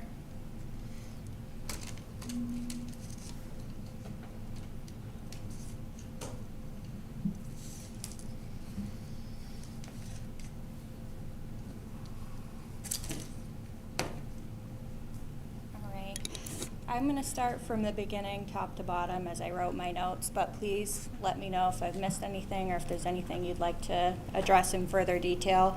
I mean, it's hard to argue with video footage from the fire truck interaction, but one thing I will point out is that the circulation, so they had shown the fire truck backing into the driveway of the proposed development. The circulation we're proposing is to enter off of Summer Street, and then the fire truck would have an opportunity to turn around at the proposed fire truck turnaround apparatus and then exit like any other vehicle would, right? I'm sorry, could you explain that? So the video showed the fire truck backing into the existing driveway and turning around. Yes. So the circulation that we're proposing, if they were to ever be called onto the site, is to enter the development, head to the end of Bronco Lane, and then turn around at the fire truck apron. So they would. The fire truck will have to have backed in. So- because you have a circular entry. Unfortunately, again, Oh, sorry. yeah, you're not on a microphone. So I would encourage, we'll go through your comments. Do you have a comment? Related to this and Yes. related to the fire truck, so I think now's a good time to do that. I just want to point out, that video showed a fire truck backing into a driveway. We would plan to pull into that driveway. I've worked for the town now for 23 years. I've been responding to emergencies within this community for about 23 years. I've responded to addresses on almost every single street in the entire community. There are challenges. That driveway we have used for the past 22 years, that exact driveway. So that situation that you showed has happened numerous times over my career here, and it would continue to happen utilizing the same thing. The sand that you saw that was disturbed on the end, it rained the previous night before and all morning before our response. And again, we've used that same driveway to access the existing properties there. So the other thing I'll point out is Summer Street, in its totality, there are numerous residences on Summer Street, not just this property, that are difficult for us to access, period. But you're making it more difficult. I would just point out that accessing, without this project even considered, we've been accessing it for 20 some odd years. Fire trucks, we have an issue. Okay, but that's what's been I'm keyed in. gonna point of order here real quick. Okay. So in our rules in order, please address any questions that you may have for anybody presenting through the chair, right? That's in our rules in order, just to keep everything very civil back and forth. Please address any questions that may come up. There will be questions. Please address them through the chair. I'm going to wrap this up just by saying, when I reference other places in town that are challenging, I could reference Ferry Street, Rowell Road, Cottage Street, Dudley Road, Pleasant Street, Hopkins Road. Those are all nearby. If we go out the other side of town, we talk about Merchant Road, Goodall Farm, Piper Woods, Partridge, and Fowler's Landing Road. There are challenges. That's why we're professionals in our field. We train with this fire apparatus. We can put them in spots you would never even imagine we could put them, and these guys are trained very well. So I know that there's a lot of controversy around the fire trucks being able to access this particular property, but I'm telling you we can do it. So I want to clear the air on the fire side of things. I did take some offense to the fact that as a taxpayer in town with 3 children that attend schools in town, I'm heavily invested in this community. I care a ton about this community. And that's why I've served half of my life has been serving the community in this town doing this job. So I did take a little bit of offense when our integrity was called into play, because I am looking out for the best interest for the people sitting here and the rest of the people that live in this town, and I want that known. Thank you. I'll just caveat very briefly, and then I'll wrap up this item about, No, you need to wait until she's done, and then, just very briefly on the accessibility issue for the fire truck. We do have we have an anecdotal statement from the direct abutter at 84 Summer Street that the ladder truck for approximately 1450-foot driveway was able to access that driveway. So this entrance will be about 30 feet. So that is an improvement from the existing circumstances. Moving on to the question about the 50-foot right-of-way. So something I didn't cover in my initial presentation is there was a lot of concern initially that which is allowed, but there was a lot of concern from abutters and Hampden residents that the applicants didn't own the property. They have since closed on the property, so they are now owners of the property. And they closed at the end of July, I believe. And we had title look into whether the property boundary had been altered anyway, since the frontage requirement had been established in the 70s, and it was determined at that time that it hadn't, and that's where the question about the right-of-way requirement came in. So we could have met that non-conforming concern. Can you speak up? I can't hear what you just said. Something Sure. About a title and a blah, blah, blah. Yeah, so initially when this application was presented, the applicants were under contract to purchase the property. They didn't own it. I'll repeat it again. They didn't own the property at the time. However, it closed toward the end of July, and the title attorneys confirmed through looking through their title research that the property had not been altered in any way since at least the 70s, when the frontage requirement for 100 feet of frontage was established in the 70s. So we could have moved forward in 2 ways. We could have confirmed that the property wasn't altered in any way, or we could have considered, it doesn't change it dimensionally in any way, but we could have considered it a private road. And when we initially established that private road, from a logistics standpoint, it doesn't really make a whole lot of sense, because these are not individual lots that are being proposed. It's one single development. The current owner will maintain ownership of the entire property, including the proposed buildings. When the property is conveyed, they will not be allowed to split the homes off individually, because they're not individual lots. They don't meet individual lot requirements. So this will always be one single development. So from a right-of-way perspective, it would just be kind of a check in a box. It would just be an exercise. So we didn't initially propose a 50-foot right-of-way, but if it's considered a multifamily development, that's not required, essentially. So there are alternatives from that requirements perspective. So, Madam Chair, at some point, can you tell us what the heck that actually means? Because I don't understand what the implications are for this. So if that question came up, I'd be very interested. would you explain? Sure. So let me see. Ron was so gracious to provide this table of requirements. So there are 2 ways to look at what we've proposed for access to the property. Could be considered a private way, or it could be considered a multifamily driveway. The only difference in requirements between the 2 is a private road requires a 50-foot right-of-way, right up here, and a driveway does not require a 50-foot right-of-way. So in either case, it would be allowed. Does that answer your question? No, but I don't think anything about this process ever. Not in a way that, that you'll be satisfied with. The buffer. No, it's not about satisfaction, it's about compliance. All right, and I'll move into Ron's discussion about the geometry of the road.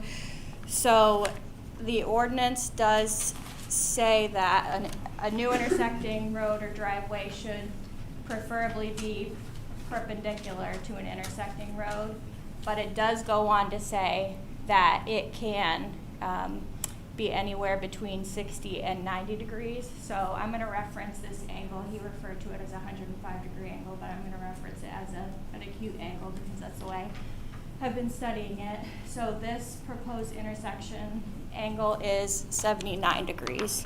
So it's well within the tolerance allowed by the ordinance. And then he went on to state that a 15-foot radius would be required. So from where that 79-degree intersection is, we would be required to have a 15-foot turning radius, which would bring out, just for visual sake, it would kind of bring in the road in this direction. But there's no real reason to do that. So basically what I've shown is allows more space than a 15-foot radius. And that's just because practically vehicles are going to they'll have a wider space available to turn right off Summer Street than they would if we had just shown the 15 feet. We could change it back to 15 feet, but I don't think it makes a whole lot of sense to do that. So there was a lengthy discussion about this side slope here against the abutting property. When I had initially designed the entrance, I had vocalized to town staff, and I had even commented on it at the last planning board meeting, that as an engineer it would be my preference to ask for, I guess, maybe vary for the requirement to enter the first 50 feet at 3%, and that's because there is already a side slope there, but it would increase that side slope, and then it would increase the following vertical slope after that 3%. 8% honestly is very common, but it is steep, but it is very common. So I'm not overly concerned about it, but I do think that it would have been a better design to not hold strongly to that 3%. However, that was the response was that there would be a strong opposition to any requests of waivers. So unfortunately, that this side slope was a result of that design requirement, which is 0.75 to 1, and we are proposing to have a special erosion control matting installed along that slope just to prevent any further erosion from it that is acceptable for slopes less than 1 to 1. As far as site distance goes, this slope does decrease as you get closer to the intersection, and you can see at the very end it matches existing conditions. So as far as site distance goes, what that refers to is having visibility on each side so you can safely enter and exit the entrance. So there is an ordinance, as I'm sure most of you are aware, on Summer Street that you have to allocate at least 23 feet back from the edge of the paved road, that you cannot build any structures or have any interferences to allow for future widening. So we have allocated that. I can look further into site triangles if needed, and I did have a preliminary discussion. The problem with the site triangles is it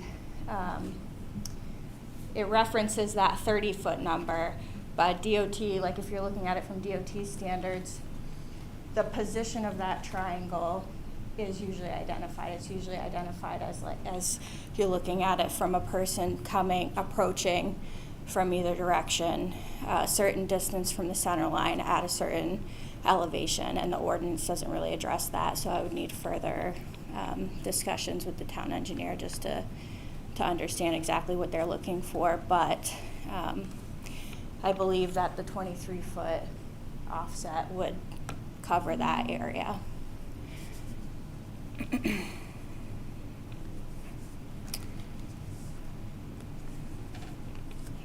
I've presented in the application material from a stormwater perspective that probably because we were required to reduce the slope, that there is not a concern of increasing stormwater runoff from the original condition. I think the impervious area total is about like 100 square feet greater than the existing condition. So it's a very small number increase in impervious area, which is gravel, pavement, which is not being proposed in this situation, rooftops, anything that would, that runoff could move faster than it would if it were covering like a vegetative material.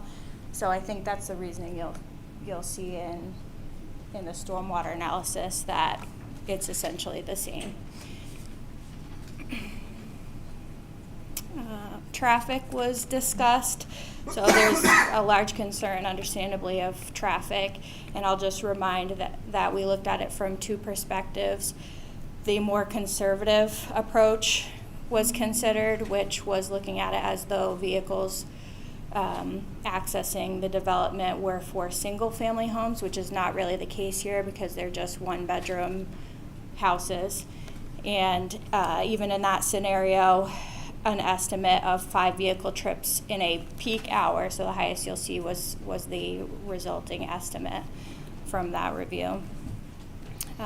Lastly, or not quite lastly, but I guess I would just counter, there was some discussion on the developer seeking to maximize opportunity on the development, and I think what we're proposing here is far from maximizing opportunity. So this is in residential B district, which allows 8 dwelling units per acre, and the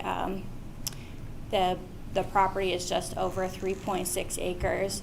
There are 3 existing dwelling units, and they would be allowed, I believe, 26 or 27 dwelling units based on that metric. So we're proposing a total of 8 units with the 3 existing. So I think what we've proposed here is far from maximizing the return on the property. The dumpster was mentioned. So the dumpster is located along the eastern property line, and there is a buffer in between. That was just proposed, you know, because logistically it seemed to make sense to put it at the end of the turnaround. If I don't want to speak on behalf of the developer, but I think if there was a large concern over the location, he may be open to relocating that. Not that it's a requirement, but I just want to offer that opportunity. So blasting, again, this is a site plan application, so the investigations needed to get to this point are limited. If the developer chooses to seek more information on the financial implications or the constructability implications of having to blast or remove ledge in any way, they could do that. But again, as we discussed in the last meeting, that would be the responsibility of the selected contractor.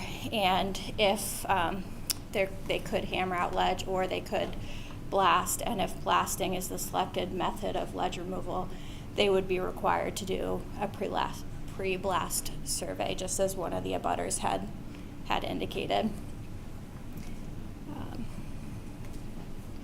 So financial capacity, the estimate was prepared with the applicants, based on the applicant's experience building very similar homes.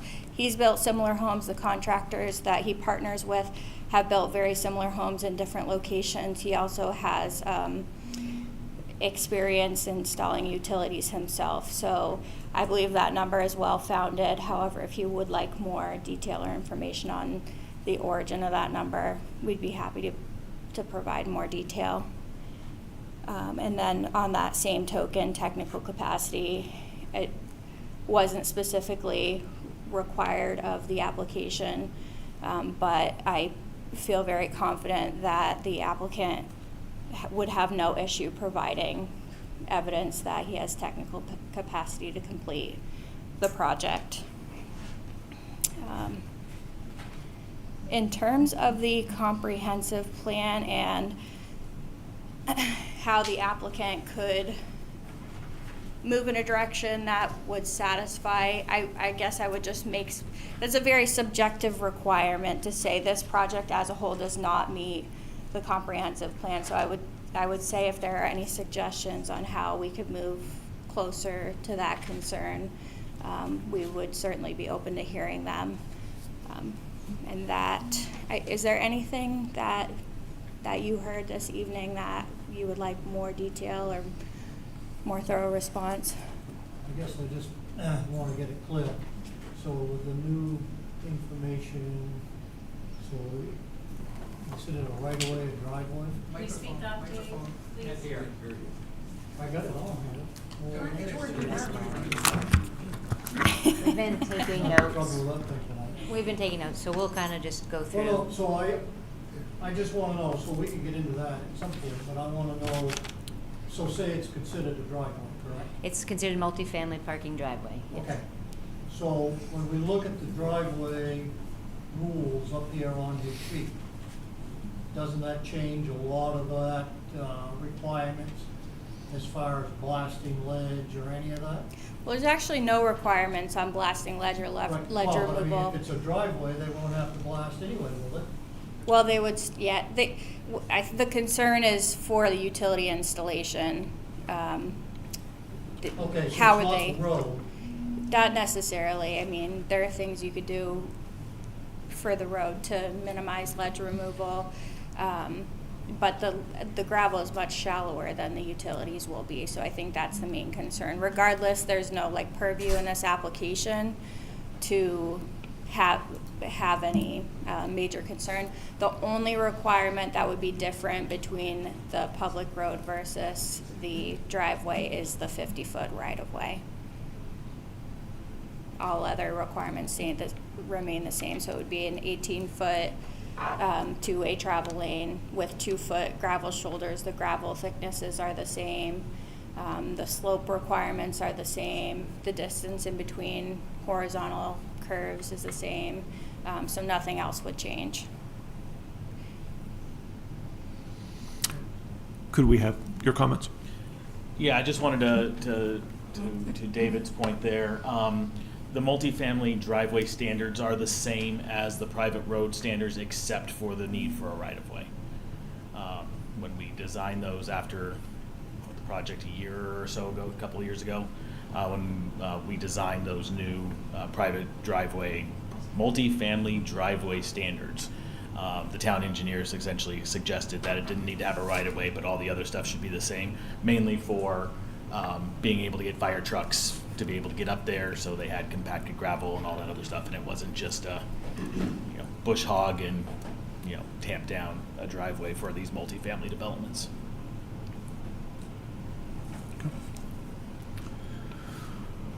Anything else on your side before I think Ron has some comments?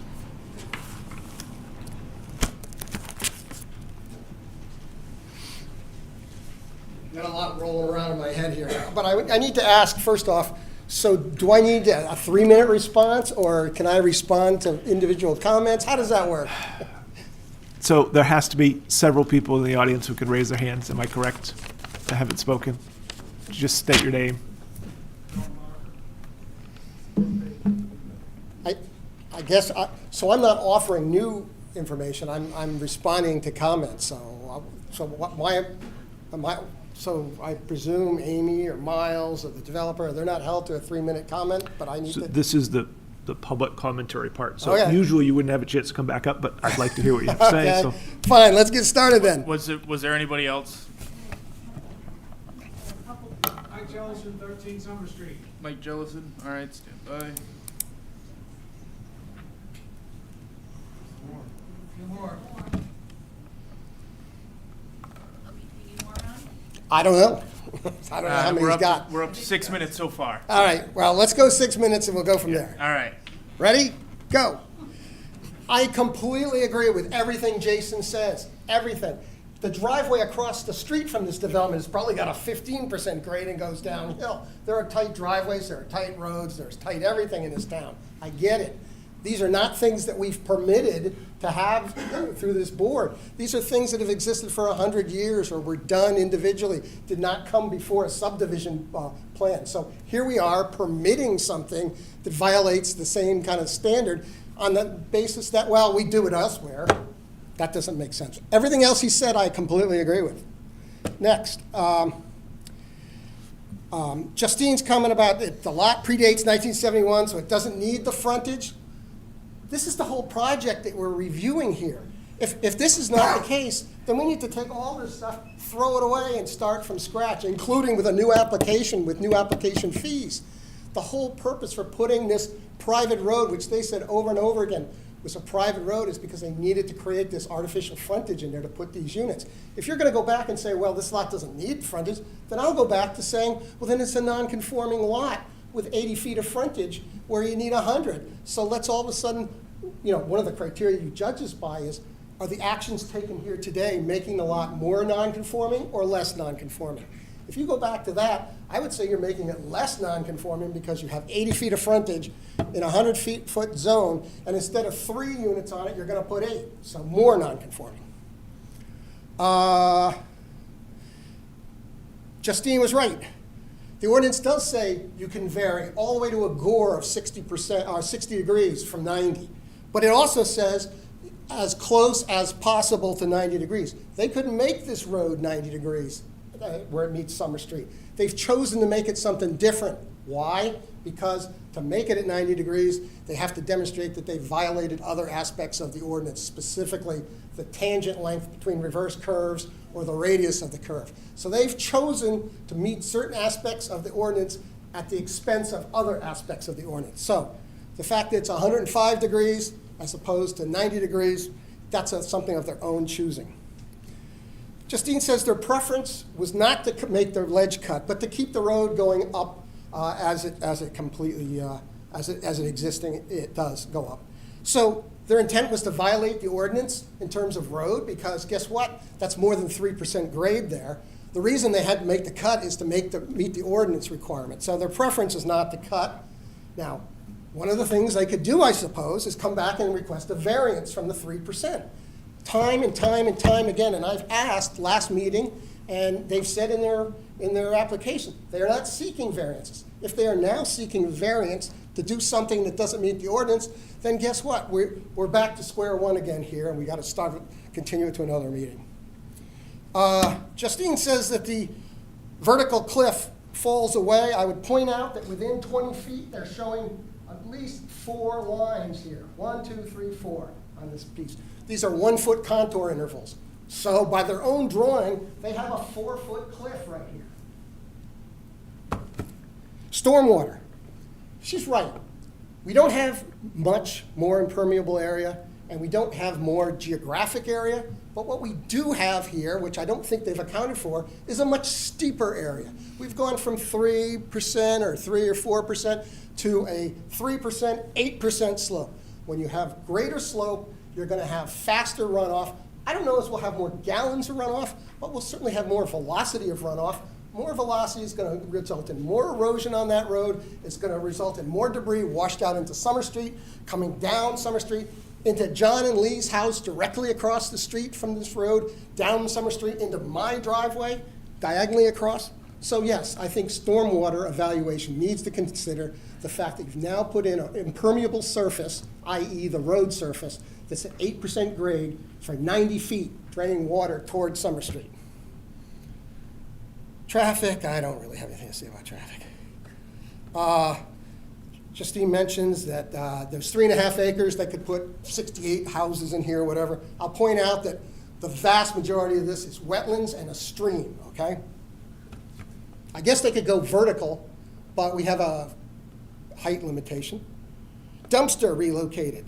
Okay, so they're open to relocating the dumpster, so it's not next to one of the abutters' houses. Okay, great. I'm going to ask the question, where are you going to put the dumpster? Are you going to put it in the snow deposit area right here, which is already inadequate? I've pointed out in other comments and other letters which are appended there, that in the area provided, after one a 6-inch snowstorm, you're going to have a 10-foot pile of snow. So is the dumpster going to be in there too? Where else are you going to put the dumpster? Right here in front of the existing duplex? I don't know. They put the dumpster here because this was the only spot they had to put the dumpster. So I don't know where else you put the dumpster. Blasting. So this is a planning board and this is a planning department.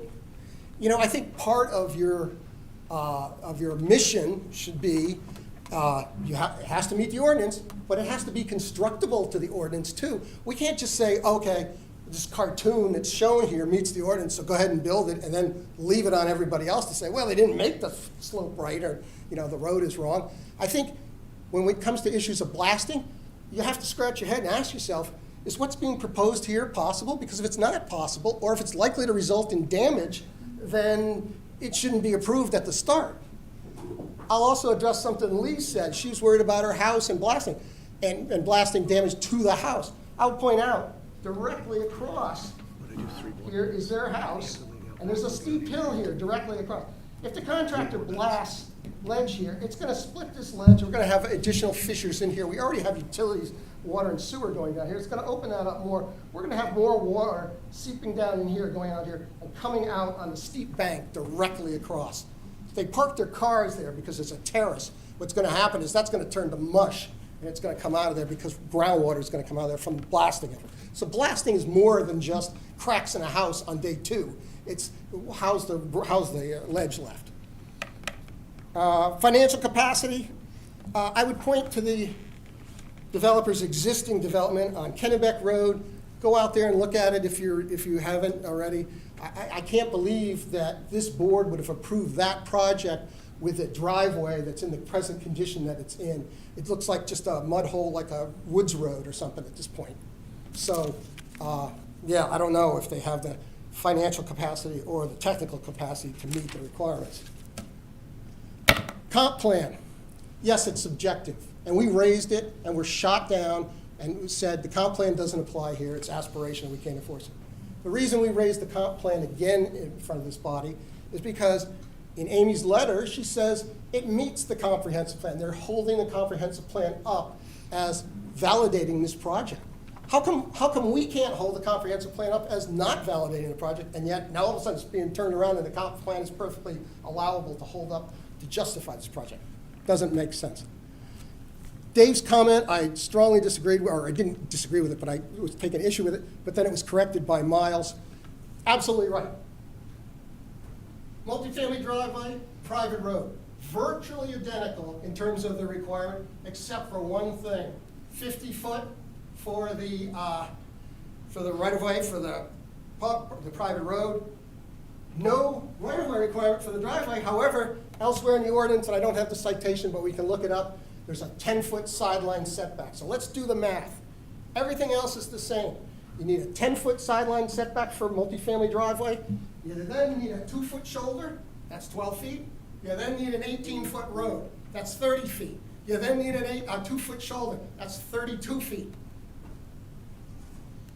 I go back to my drawing here, which shows a measured distance of 23.5 feet from the property line to the wall of that building. That's a hard wall. That's not like some fuzzy distance off outside the flower bed. That's from the property line to the wall, 23.5 feet. You need 32 feet just to build a multifamily driveway. And oh, by the way, I'm going to stand on ground and dispute the fact that you can do what you're trying to do here and just call it a multifamily driveway based on some 1971. The lot didn't change since then. Well, then let's go back and say, okay, it's a non-conforming lot. We're making it more non-conforming.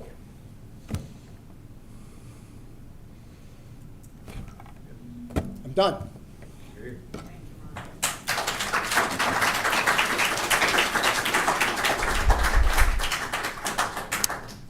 Is there anyone else that hasn't had a chance to speak that would like to?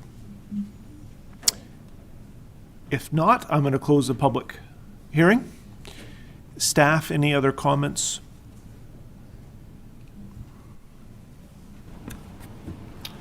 Just if the board has any questions anything, we're happy to answer them.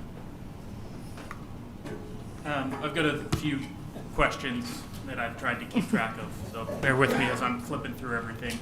All right, cool. My 3 minutes. Me too, my computer just died, so I'm gonna be on paper, so.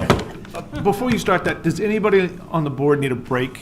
If not, we'll continue, but if anybody does, I'm happy to take a 5-minute recess. Okay, go ahead.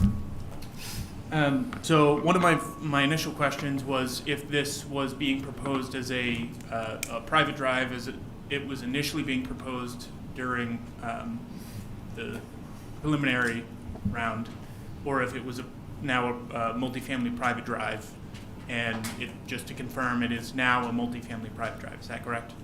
Okay, cool. And then another thing that I wanted to really understand is the memorandum that Miles you sent from the code office dated August 10th. I'm just going to read it for public note, but just to help me understand it as well. So subject non-conforming status of 44-0-023, and it reads, the Code Enforcement Office has been provided with documentation from the applicant's title attorney's office showing that map 44 lot 023 is shown in the same configuration in the current deed and in a deed from 1960. Any lot pre-March 13, 1979 that does not meet the zoning ordinance dimensional requirements is considered a non-conforming lot of record and may be used for any approved use if it meets all the dimensional requirements except for lot size and frontage.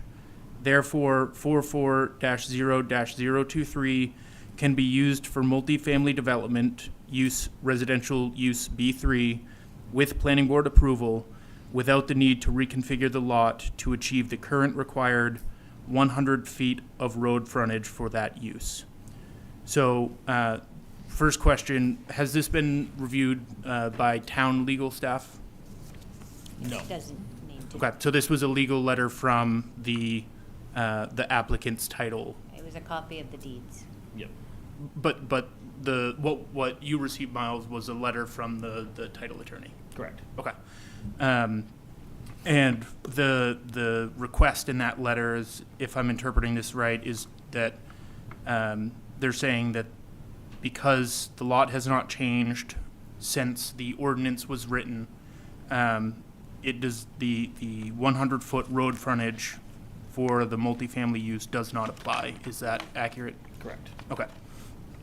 So, thank you for clarifying that. I think I still have some doubt or questions around the setbacks and dimensions and numbers and all of that, all of it, right? I'm not a roadway design specialist. I do technical supports for a cybersecurity company, right? Like, I don't know all of these numbers and how they apply to a real world. So I guess I was a little concerned when I saw that it didn't go through peer review. That's something that I, as a planning board member, rely extremely heavily on, because, like I said, I don't know the technical ins and outs, like the minimum radius and things like that. So, Amy, just curious on what happened there and why that didn't go back through. Procedurally, we never do peer review twice, so that's standard procedure for every subdivision if there's not any drastic changes on the plan.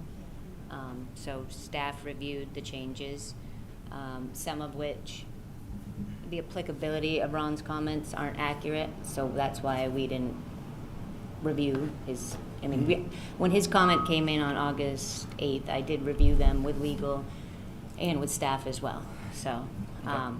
But historically, we only do one peer review at the preliminary.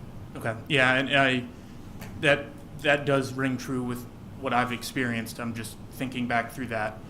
I know that ordinance says that if there's drastic changes, then we can send it back through, but it's kind of at the discretion of town. So, okay, yeah, I think from my perspective, I would have liked to have seen it go back through, especially with all the question. Yeah,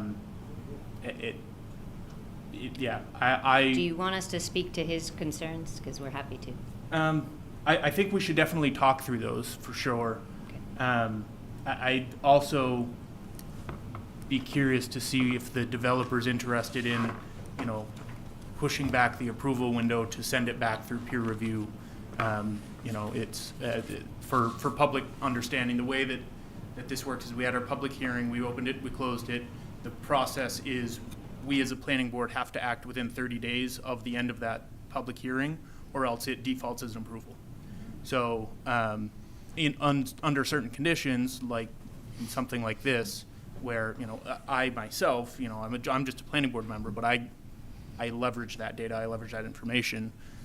I'd be very curious to see the professional input, that third peer review on it, and the developer has the option to extend that if they wish. They don't have to.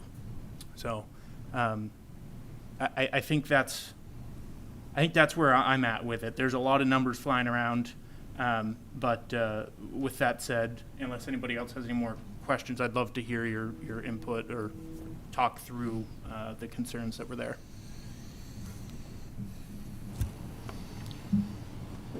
I can talk with some of the ones that I took notes on here, and being in these ordinances every day. One thing to start out, for those that aren't in ordinances a lot, is always trying to figure out applicability of a certain section on whether it's actually applicable to the design that you're looking at. So I'm just go down here on Ron's page that was highlighted.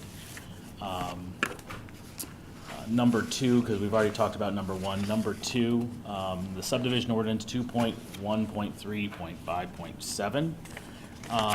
If you take that back up to where and look at it's applicable when you're creating lots for the 10-foot driveway setback. They're not creating lots, so that whole section 2.1.3 lots is not applicable to this application because they're not creating lots in their design. The zoning ordinance 20-foot setback isn't applicable. Our setbacks, as you guys know, are for buildings, not for roadways, driveways. Our setbacks in zoning are structure setbacks. They're not driveway setbacks. There was another discussion about a 20-foot planning board discretion.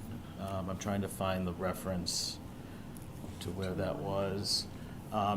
That's not a setback, that's a buffer, and they're different. They're two different things, so it's not a setback, it is just a buffer area. And that would be up to your discretion on how to determine what cross through means. That would be a planning board decision on that one.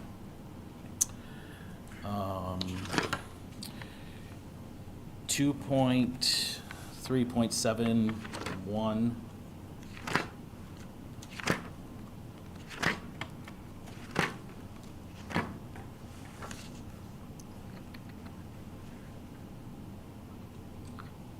Maybe it's 2.373.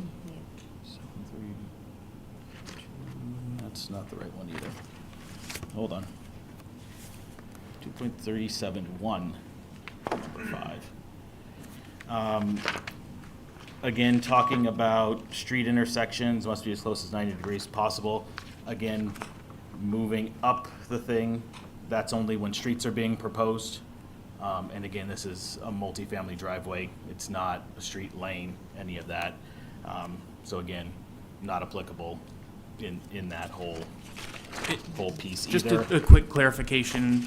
I understand the applicable part, but by sweeping that turn out, does that bring it in conformity with those rules? I can't speak to that. Okay. I have an engineering technology degree, but I'm not an engineer. Totally So, understand. I do have to say though, in doing all this work, we have found there are inconsistencies in here that we need to address as your staff for your planning board. That being said, on that same standard, our town engineers reviewed this at least 3 times, and part of the bottom of that one talks about it needs to be as close to 90 degrees as possible, unless approved by the planning board with the recommendations from the public works director or town engineer. Town engineer has had no problems with how it was designed. So I do have that there as well. I can speak to that one. Yep. In the comprehensive plan, it is subjective, but our number 2 goal in our plan allows for a range of housing options for all ages and income levels. So, you know, it is in there. It is single-family homes, they're not apartments. So just because it doesn't look exactly like the older homes, we can't say it doesn't fit there. So that was our thought there. I think that's just about everything.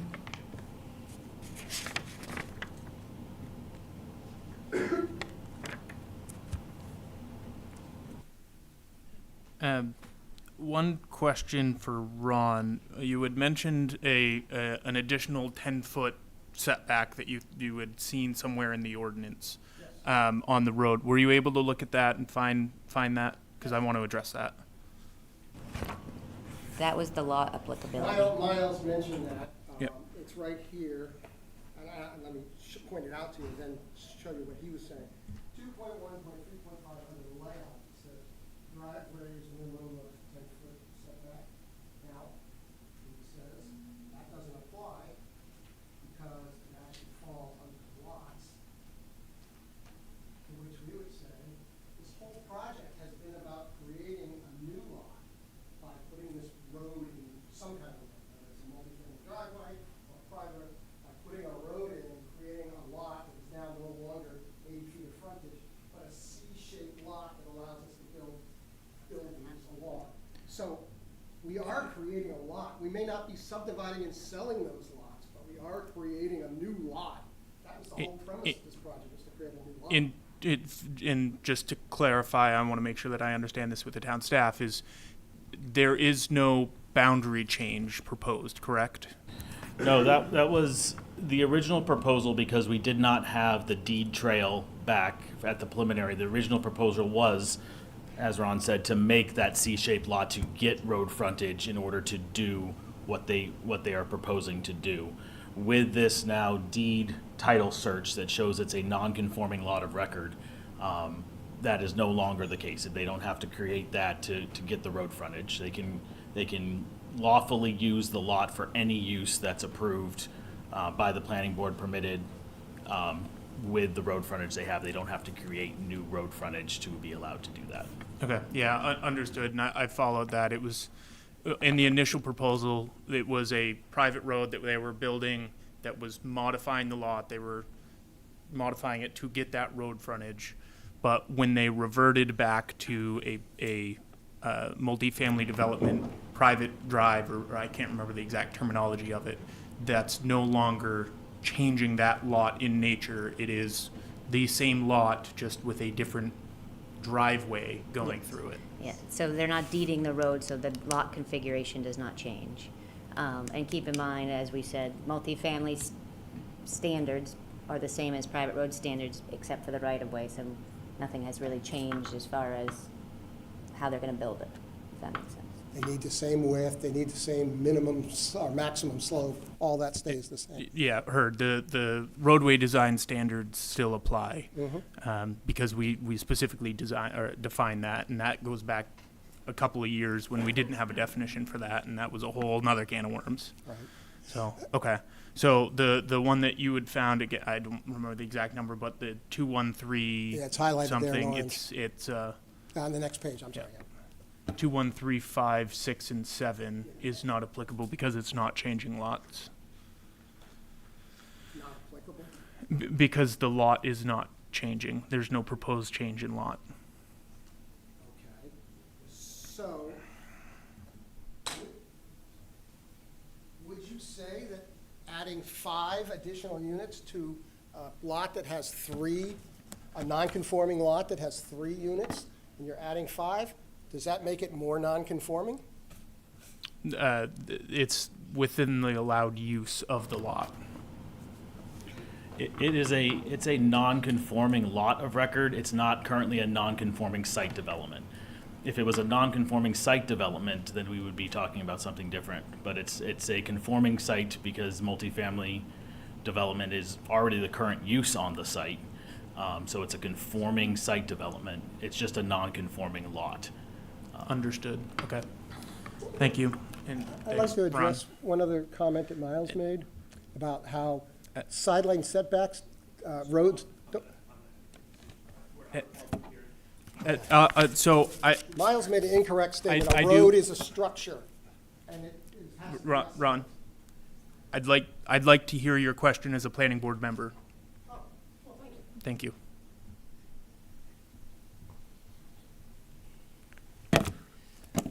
So since we're splitting hairs on ordinances and definitions, let me tell you one that I found that I was genuinely surprised at.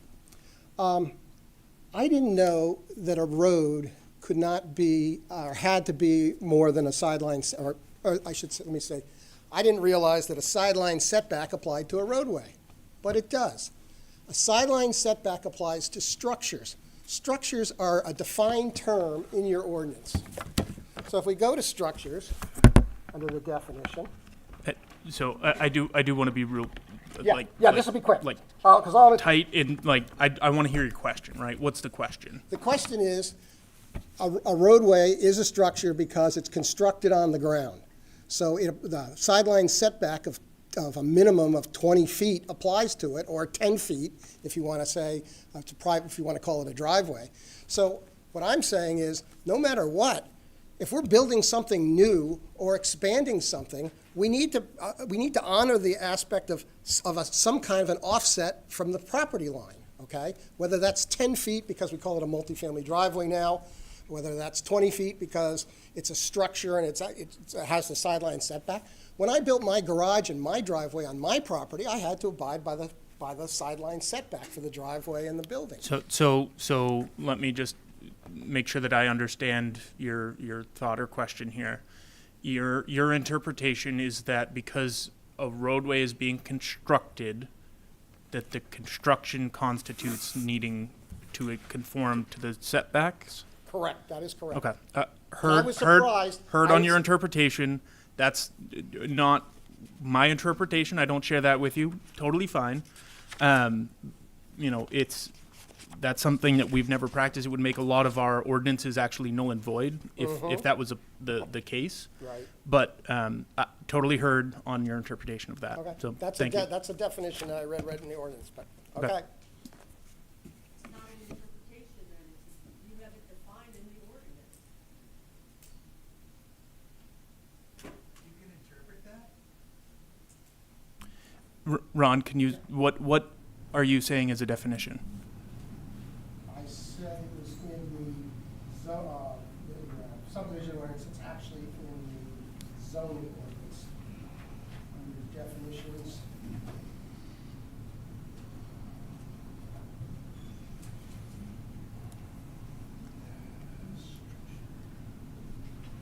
So the setback pertains to structures. So in the zoning ordinance, I misspoke, I said subdivision ordinance. In the zoning ordinance, it says structure. Anything constructed or erected except a fence or boundary wall, the use of which requires a location on the ground.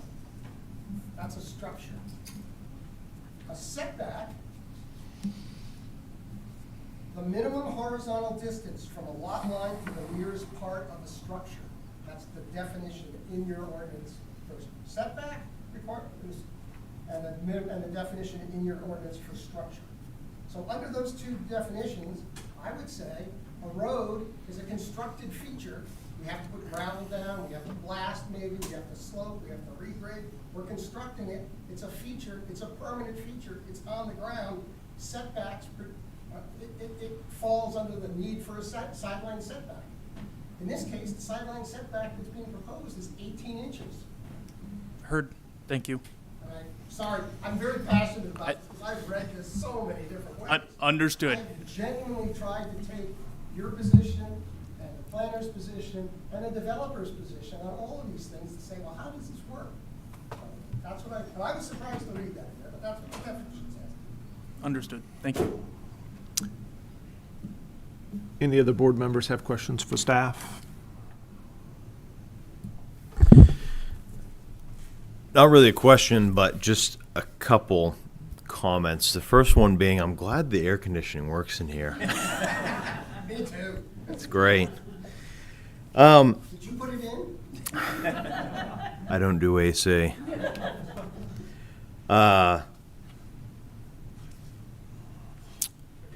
Anything that I say is not something it hasn't already been mentioned, right? So obviously there's been a lot of discrepancies about thinking that there's a secondary peer review with Woodward and Curran, which thank you, Jacob, for clarifying that. It seems like you folks think like you've been blindsided about this memorandum from the 70s and, you know, the status of this lot. At the same token, you know, Ron's been very good about sharing his information with us and town staff. You folks have hired a lawyer, and that was the first I've heard of that this evening. So I guess my initial question to that is why did you not want to share any information from their comments? Well, no, why wasn't, like, obviously he generated a report, right? So why wasn't that shared to either town staff or to us, or?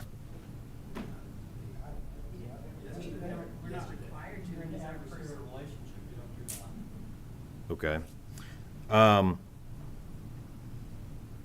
It also seems like we all have different interpretations about our ordinances, and everything revolves around that. You know, a lot of these projects that have come to us, and there's one that just comes to mind most recently. You know, we ended up doing a site walk, checked it all out. The developer was willing to work with like the abutters and come to some sort of resolution, and right now it just feels like we're just going around in circles about all the same things. And like, I guess my question is like, what can we do about this? Vote it down. Vote it down. I mean, really, like, you know, if has been bending to the developers, everything you have done. Amy has changed. you need to come up to the microphone. Sure.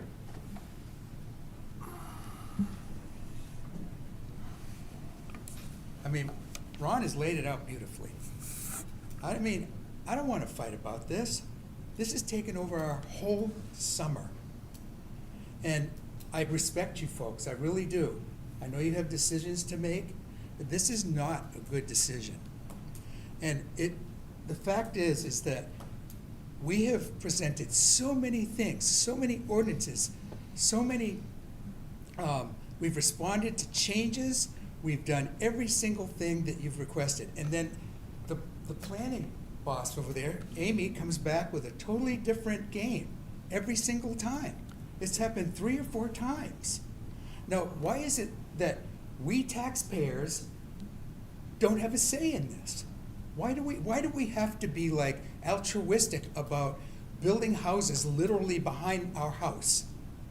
This is not a good thing. This is not something that we paid for in our taxes and moved to this town to raise our children and our families. We know development needs to take place, but the developer has 2 buildings already. Go in there, build them up, build the place up. Work with the tenants that are there, that have been there for 100 years. Why do we have to go through this entire thing to just, to be ignored through the whole thing? We have been ignored entirely. And I think we need to be heard. Our concerns are legit. We're not just being a bunch of old hippie millionaires over there. We're not. First of all, we're not millionaires. And I'm asking you for some respect. John asked for that earlier. At least table this and take a look at it again, at least, at the very least. I am passionate about this too. Do you have more question? I'm good. Thank you. Thank you. Sorry. It's a little disheartening to me to hear you say that you're not heard, because I know that I've spent at least 6 hours of my life, right, going over this, reading comments, sitting here, listening, talking, and working through this, right? As a landowner, as a property owner, you know, I own land out on Kennebec, right? I have the right to do what I want on my own land, right?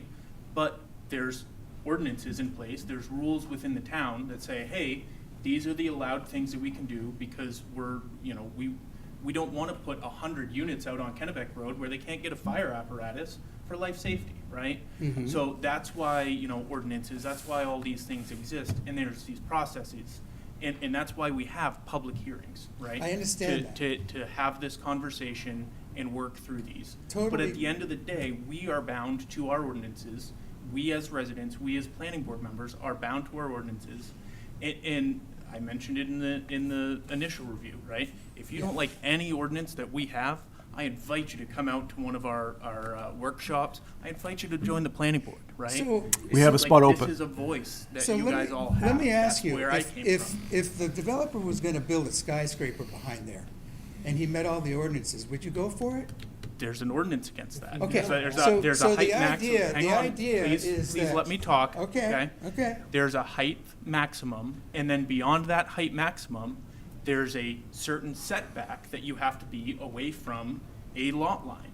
So if you have a 100-acre lot, you could go up pretty darn high. It's allowed in the ordinance. We allowed that as a town, but it's. So I'm gonna it's have not you like sit there's back down. Any big. We're not grand in scheme public anything, hearing okay? anymore. So Okay. I appreciate the conversation. I want to But be very the clear. question I have for you is, do you ever reject anything? I mean, Absolutely. so far, 3, 4, we 5 started months out, ago. no, we So started out with a driveway, then we went to a road, now we're back to a driveway. Let's have a set. It's, I just had it. So we're not in public hearing anymore. I've got a comment as well, and that is that I find it offensive that you folks think we haven't spent time on this. The staff has spent an entire, it's an amazing, potentially waste of taxpayer money, because a lot of the issues brought forward were not valid. Some of them were. But we are residents of this town, and we have to consider what's best for the town. I'm sorry, I look at this and see 5 small, single-unit, one-bedroom buildings, which I think does fit that character. I understand that you guys don't like it, but if a developer bought that land, he could go in there and put 20 two-bedroom townhouses in there. That would not fit that, in my opinion, but it would be allowed by the ordinance.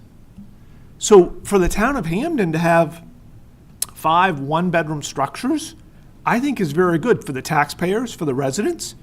It doesn't benefit your area, I understand, it increases traffic, et cetera, but the lot was for sale, somebody else could have bought it, could have done nothing with it. That's my view. This fellow, I'm sorry, asked a question, but you asked a question of us, and I don't know if I'm allowed to say something back to you. Sure. You said, how are we gonna get out of this? And, you know, it feels like this, I agree with you, I will agree, I don't actually feel unlistened to, I don't feel good about it, but I do see listening. Some, you know, some places more than others, but I do feel it. But if You need to come to the podium, please. if you've Thank done you. things in the past where you've gotten together with a developer and a community to try and make it right, then do that. I would, you know, if the option is to make this as least as least impactful as it can be, maybe that is the thing. And I appreciate that you spoke up today and you said something. I was sad you didn't do it a month ago, but I'm glad you did. And I appreciate. It's not an easy thing to do. It's very uncomfortable. I can tell. respect you guys going up there too, because it's not easy to do that. And I appreciate it, and I think you asked the question, and you know how I'm at the point personally where how can we make this as least bad as it can be, because I'm on a butter too. You know, I haven't said that. Been here 25 years, all that sort of thing. I still have some investment in this as well, but maybe we do need to do what you suggested, you asked, and I don't know, Zach, whether you'd be willing to get together and have a conversation and talk with the people who feel it's going to affect them in an incredibly personal and invasive way. It's not about the, we said it before, it's not about the tenants, it's not about like, you know, class and all that sort. It's not that. It's about people right there. And so maybe you asked, do it. I don't know. Would you be willing to meet with the people who are directly affected by this? The people where the dumpster is right there? And would you guys be willing to go there? Because that sounds like what you asked. It doesn't have anything to do with our process. You guys getting together is an amazing idea. Could happen, but you'd have to work that out I yourself. was just going by what you said. I thought you said we, meaning we, this week, did this sort of thing, would get there to appease this type of a disagreement. There's a lot of people here who are upset. So we did a site walk. He was talking about the other development that we did a site walk, met with the developer, met with some abutters. So we did a site walk here. That was the reason we did the site walk. We rarely do them. It just seems like nobody wants to work together, and I really don't understand why, honestly. Like, you know, Why don't you come to our house? We'll show you. well, we were there for a site walk. That's a different perspective. Come to That our wasn't. house. That didn't actually involve. And that wasn't like come community. Come. Let's have everybody there. Let's have Zach there. Let's have the people who, you know, these guys who's right over there, and you guys, and that didn't. I don't believe that was what that was. I understand. We appreciate that a site walk happened, but you asked the question, so that's just all I'm responding to. I think, how can we make this less the least bad? And I think you are part of it. Maybe you can fall back and say it's not part of what we do, but it is, because without that, it's gonna be sour. Kurt and Jacob, is it possible for us to make a motion to ask the developer to work with the residents here in this room? From my take, and this is just having gone through this several times, I think the developer has tried to work and meet some of the requests and the demands, like the buffer, or buffer is the right word. The vegetative buffer amongst against the dumpster area, the multi-cars parked, right? So, you know, we had this form, we had the public hearing in the preliminary, and there was a lot of concerns that were raised in part of my motion, right? Ron cited it word for word, was like to meet the concerns of the ordinances and the things that we had heard, right? So reviewing the plan, you know, looking at the buffer that's there, looking at additional cars, looking at the roadway engineering. There was a lot of engineering put into that roadway. I'm not an expert in it, but I can tell there's a lot of engineering there. It feels like there has been collaboration, but it seems like it's still not meeting the demands of some of the community. So, and at the end of the day, from my perspective, that's where we as a planning board kind of come in as a community of, you know, we're here, we have this process to go through and understand the ordinances and map what's in front of us to the ordinance and make the decision and proceed that way. This is certainly one of the toughest decisions that I'll make as a planning board member. But, you know, we can certainly ask it. I don't think there's any motion needed or anything, but. Well, I also had questions still, about the 18 inches versus his example was his garage on his own property. He had to follow a setback, and I'd like to understand more how he came up with 18 inches. And Janine? From my interpretation, and please feel free to chime in if I'm incorrect here, the 18 inches that you were stating was from the roadway that's designed to the lot line. And what he said for his garage was he had 10 feet from the lot line for his garage, the principal structure, which is what's considered the setback, the side, I think it's side yard setback, or potentially roadway setback. I don't know how it's configured for you. And I apologize in advance. This is a bit too small to see from a distance.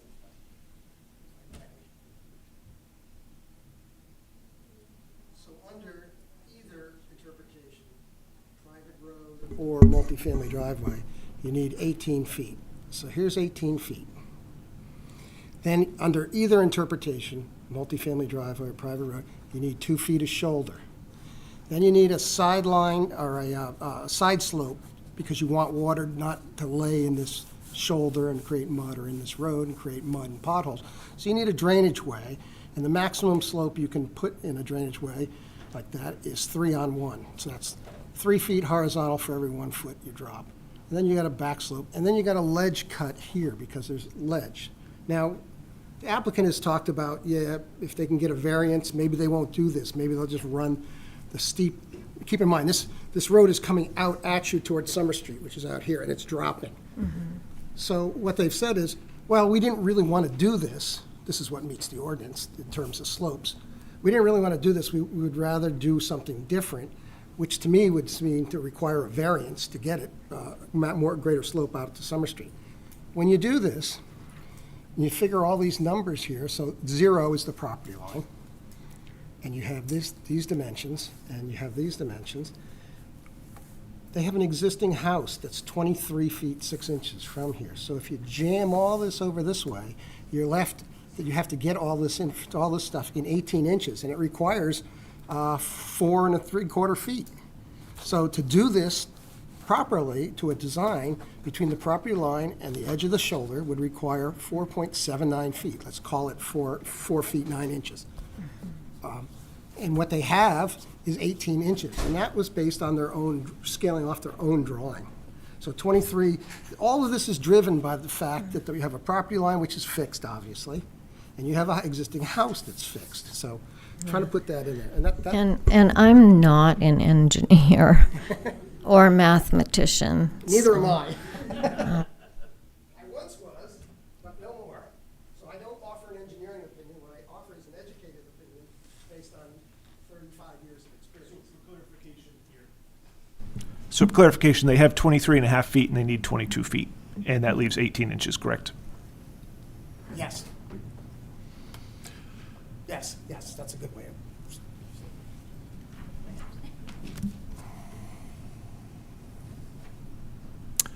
So, is there a motion if somebody on the board would like to make either way that they feel comfortable, and then it could be discussed further? I would like to make a motion to table this. So if we table it, it gets approved. Well, that's not necessarily. In 30 days, if there is no action taken by the planning board, then it automatically gets approved. So it's possible to table it. It's also possible to push out that 30-day with agreeance from the developer. When is the next planning, how many days until the next planning board meeting? 4 weeks from today. Yeah, whatever the math works out to. And if you tabled it then, do you get another 30 days? No, it's 30 days from the public hearing.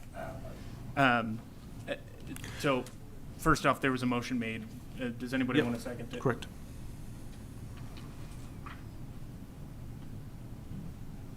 I don't want to run your meeting, so. Is there a second? If there's not, it dies. Okay. Like I mentioned during my comment, I am not an engineer, not a roadway engineer. I would like to, I feel like the roadway has changed fairly substantially since we initially met and since it went through the initial review. I'd really like to get additional input from whether it's Woodard or Kern or a different third party review, right? Like, again, I am not an engineer.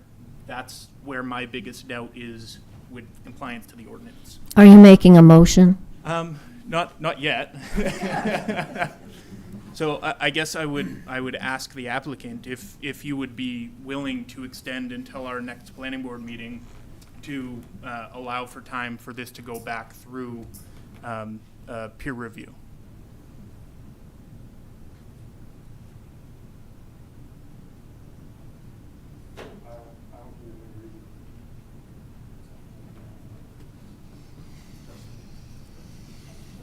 Yeah, yes, please.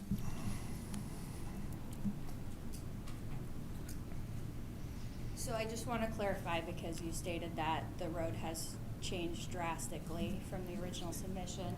What's changed is I originally showed a curve here and a curve here, and it going perpendicular to Summer Street. The footprint has actually changed maybe inches. Mm-hmm. Less than 2 feet there's only for a couple sure. inches to spare, right? Yeah, there's certainly not drastic changes to the road design. So I would just consider that. Yeah, I think we've discussed this project ad nauseum on a technical level. We've reviewed, and it's not that we're trying to cut corners. I mean, throughout this meeting, I've heard cartoon, rubber stamp. I take great offense to that as an engineer. Many of what's been brought to light or brought in question has been disputed, a great number of those items. So I would just consider that as a board. And again, I've worked with staff very closely because we are not inherently trying to avoid any requirements. I, as the applicant, would be very hesitant to agree to some sort of extension or additional peer review that's already been, dug through the weeds. There are real dollars involved here. I personally have other commitments that I'll be taking care of shortly.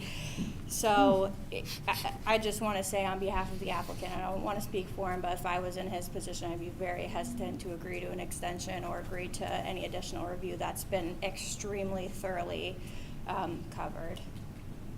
Heard and totally understood, and I totally respect like all the engineering work that you've done in that. Like I said earlier, you can tell that a lot of work, engineering work, has been put into this roadway design, right? It's a complex situation to fit into that area. I think me as a planning board member, that's where I am. It's beyond my knowledge, and that's where I really rely on that outside, party, that expert. Yeah, and I think a lot of what was originally, again, the requirements other than the right-of-way haven't changed. So that was already addressed in the initial review. Those have been responded to by me and town twice. So I would argue that the original peer review is still very applicable to this iteration of the project. Heard. Jacob, can I ask you one question? Hang on just a second. So, Zach, I'll ask if you care to speak officially on this. Yeah, I agree with what Justine said. Okay, thank you. And I appreciate your asking. Yeah, no, absolutely. Real quick question, if you have it. Very quick. Question. So you asked the question about significant road changes. Would you consider a 4-foot to 5-foot to possibly 6-foot ledge cut 11 feet from a house to be a significant change from prior versions? That's not even in the purview of the ordinance. The question to me, I apologize. no, you're good. I just don't want to get back and forth going. Because I don't Heard. believe the first peer review had to consider that. Heard and understood. And Amy, real quick question. The initial peer review was both site plan and subdivision, correct? Okay, thank you. So there's two different ordinances that we have to consider here. There's subdivision, which is, when you're actually splitting lots, and, there's certain standards there. And then on major, there's also site plan, where there's more of the building structure, the, life safety, that sort of side of things. So I just wanted to make sure that it was both subdivision and site plan that does take into account those things like life safety and drop. I can think back to something out on 202 where there was a big sheer drop right off the back of a multifamily development, and we said, well, you should probably put a fence there, and they did. So that's what comes to mind. But did you want to respond to that, or do you have a follow-up question? No, I just, again, that's not even under the purview of the ordinance, and I think, just to echo what, Brian, I'm sorry, I can't see your last name, but just to echo what you said, the reason I said initially that we wouldn't request a waiver for the road requirements, even though it was my preference as an engineer, is because it was made vehemently clear that you would not support a waiver. So if we table it, maybe we come back with 10 units, and then the compromise is 5 units. But other than that, you know, you guys have made it very clear that there would be absolutely no wiggle room in the design. You only want the project to die, right? That's not true. Okay, A so lot of us are shaking our head with Jacob's idea of the peer review. Because Because we've heard your numbers, we've heard Ron's numbers. We're also not in. Okay, so the question is finished. Appreciate you coming up. If you want to sit back down, if we have other questions, we'll have you come up. Sure. Thank you.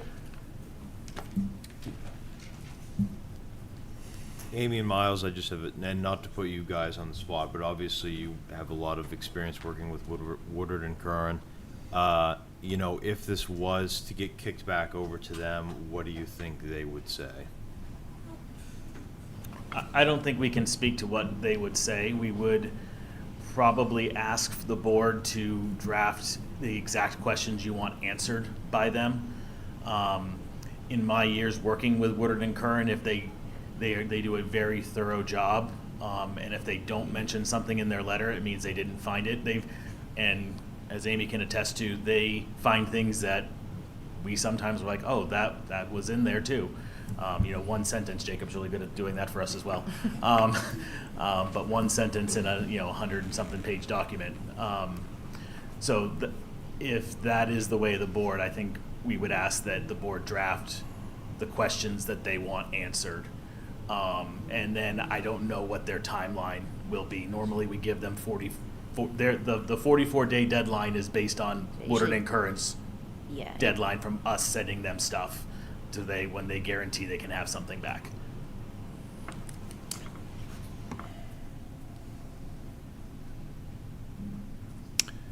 Is there a motion to be made? I'd like to, just to make sure the individuals in this room truly get every answer that they want. I would like to make a motion to seek an updated peer review from Woodard and Curran. Is there a second for that motion?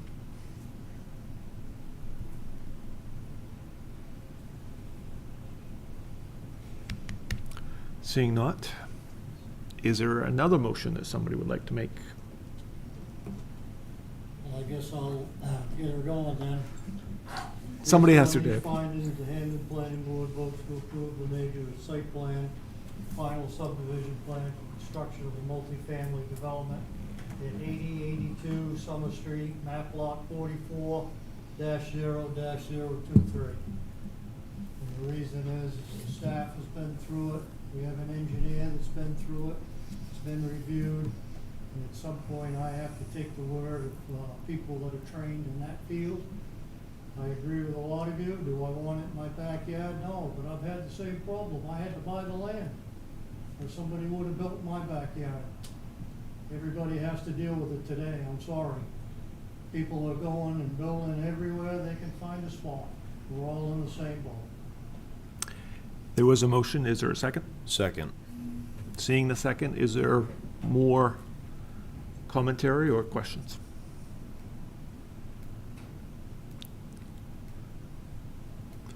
Seeing none, gonna start on my left. Ryan? Yes.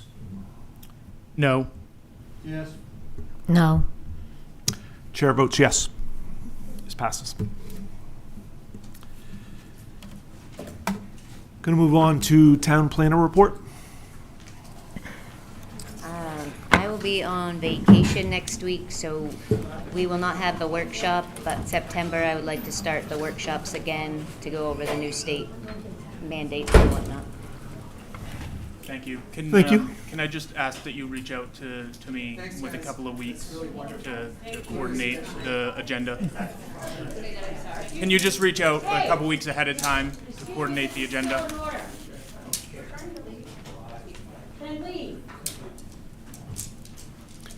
Let's have everybody just quietly please exit.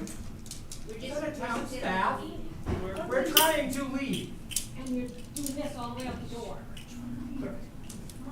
Thank you. This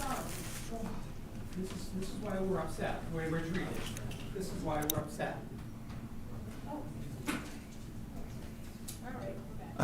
What I was asking was just for the workshop that we do want to have, can you just reach out and we'll sync up and set the agenda? Thank you.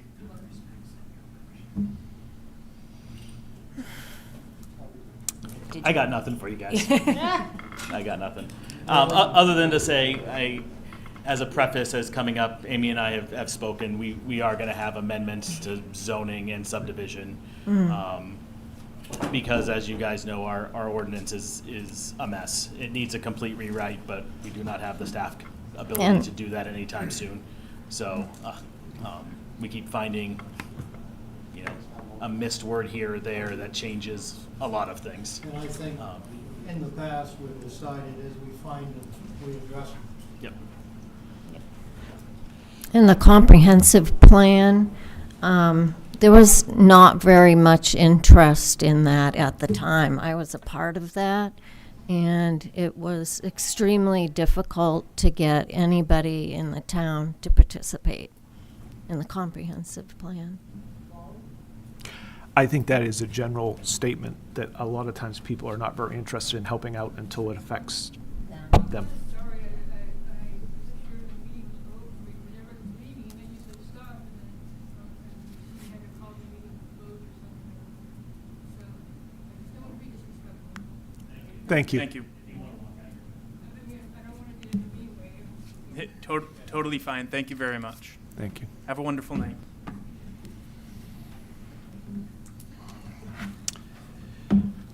Is there anything else? I just want to also say that this has been the most difficult decision brought before the planning board that I've encountered myself. I agree. If there's nothing else, I'll take a motion to adjourn. So moved. Second. Third? Unanimous.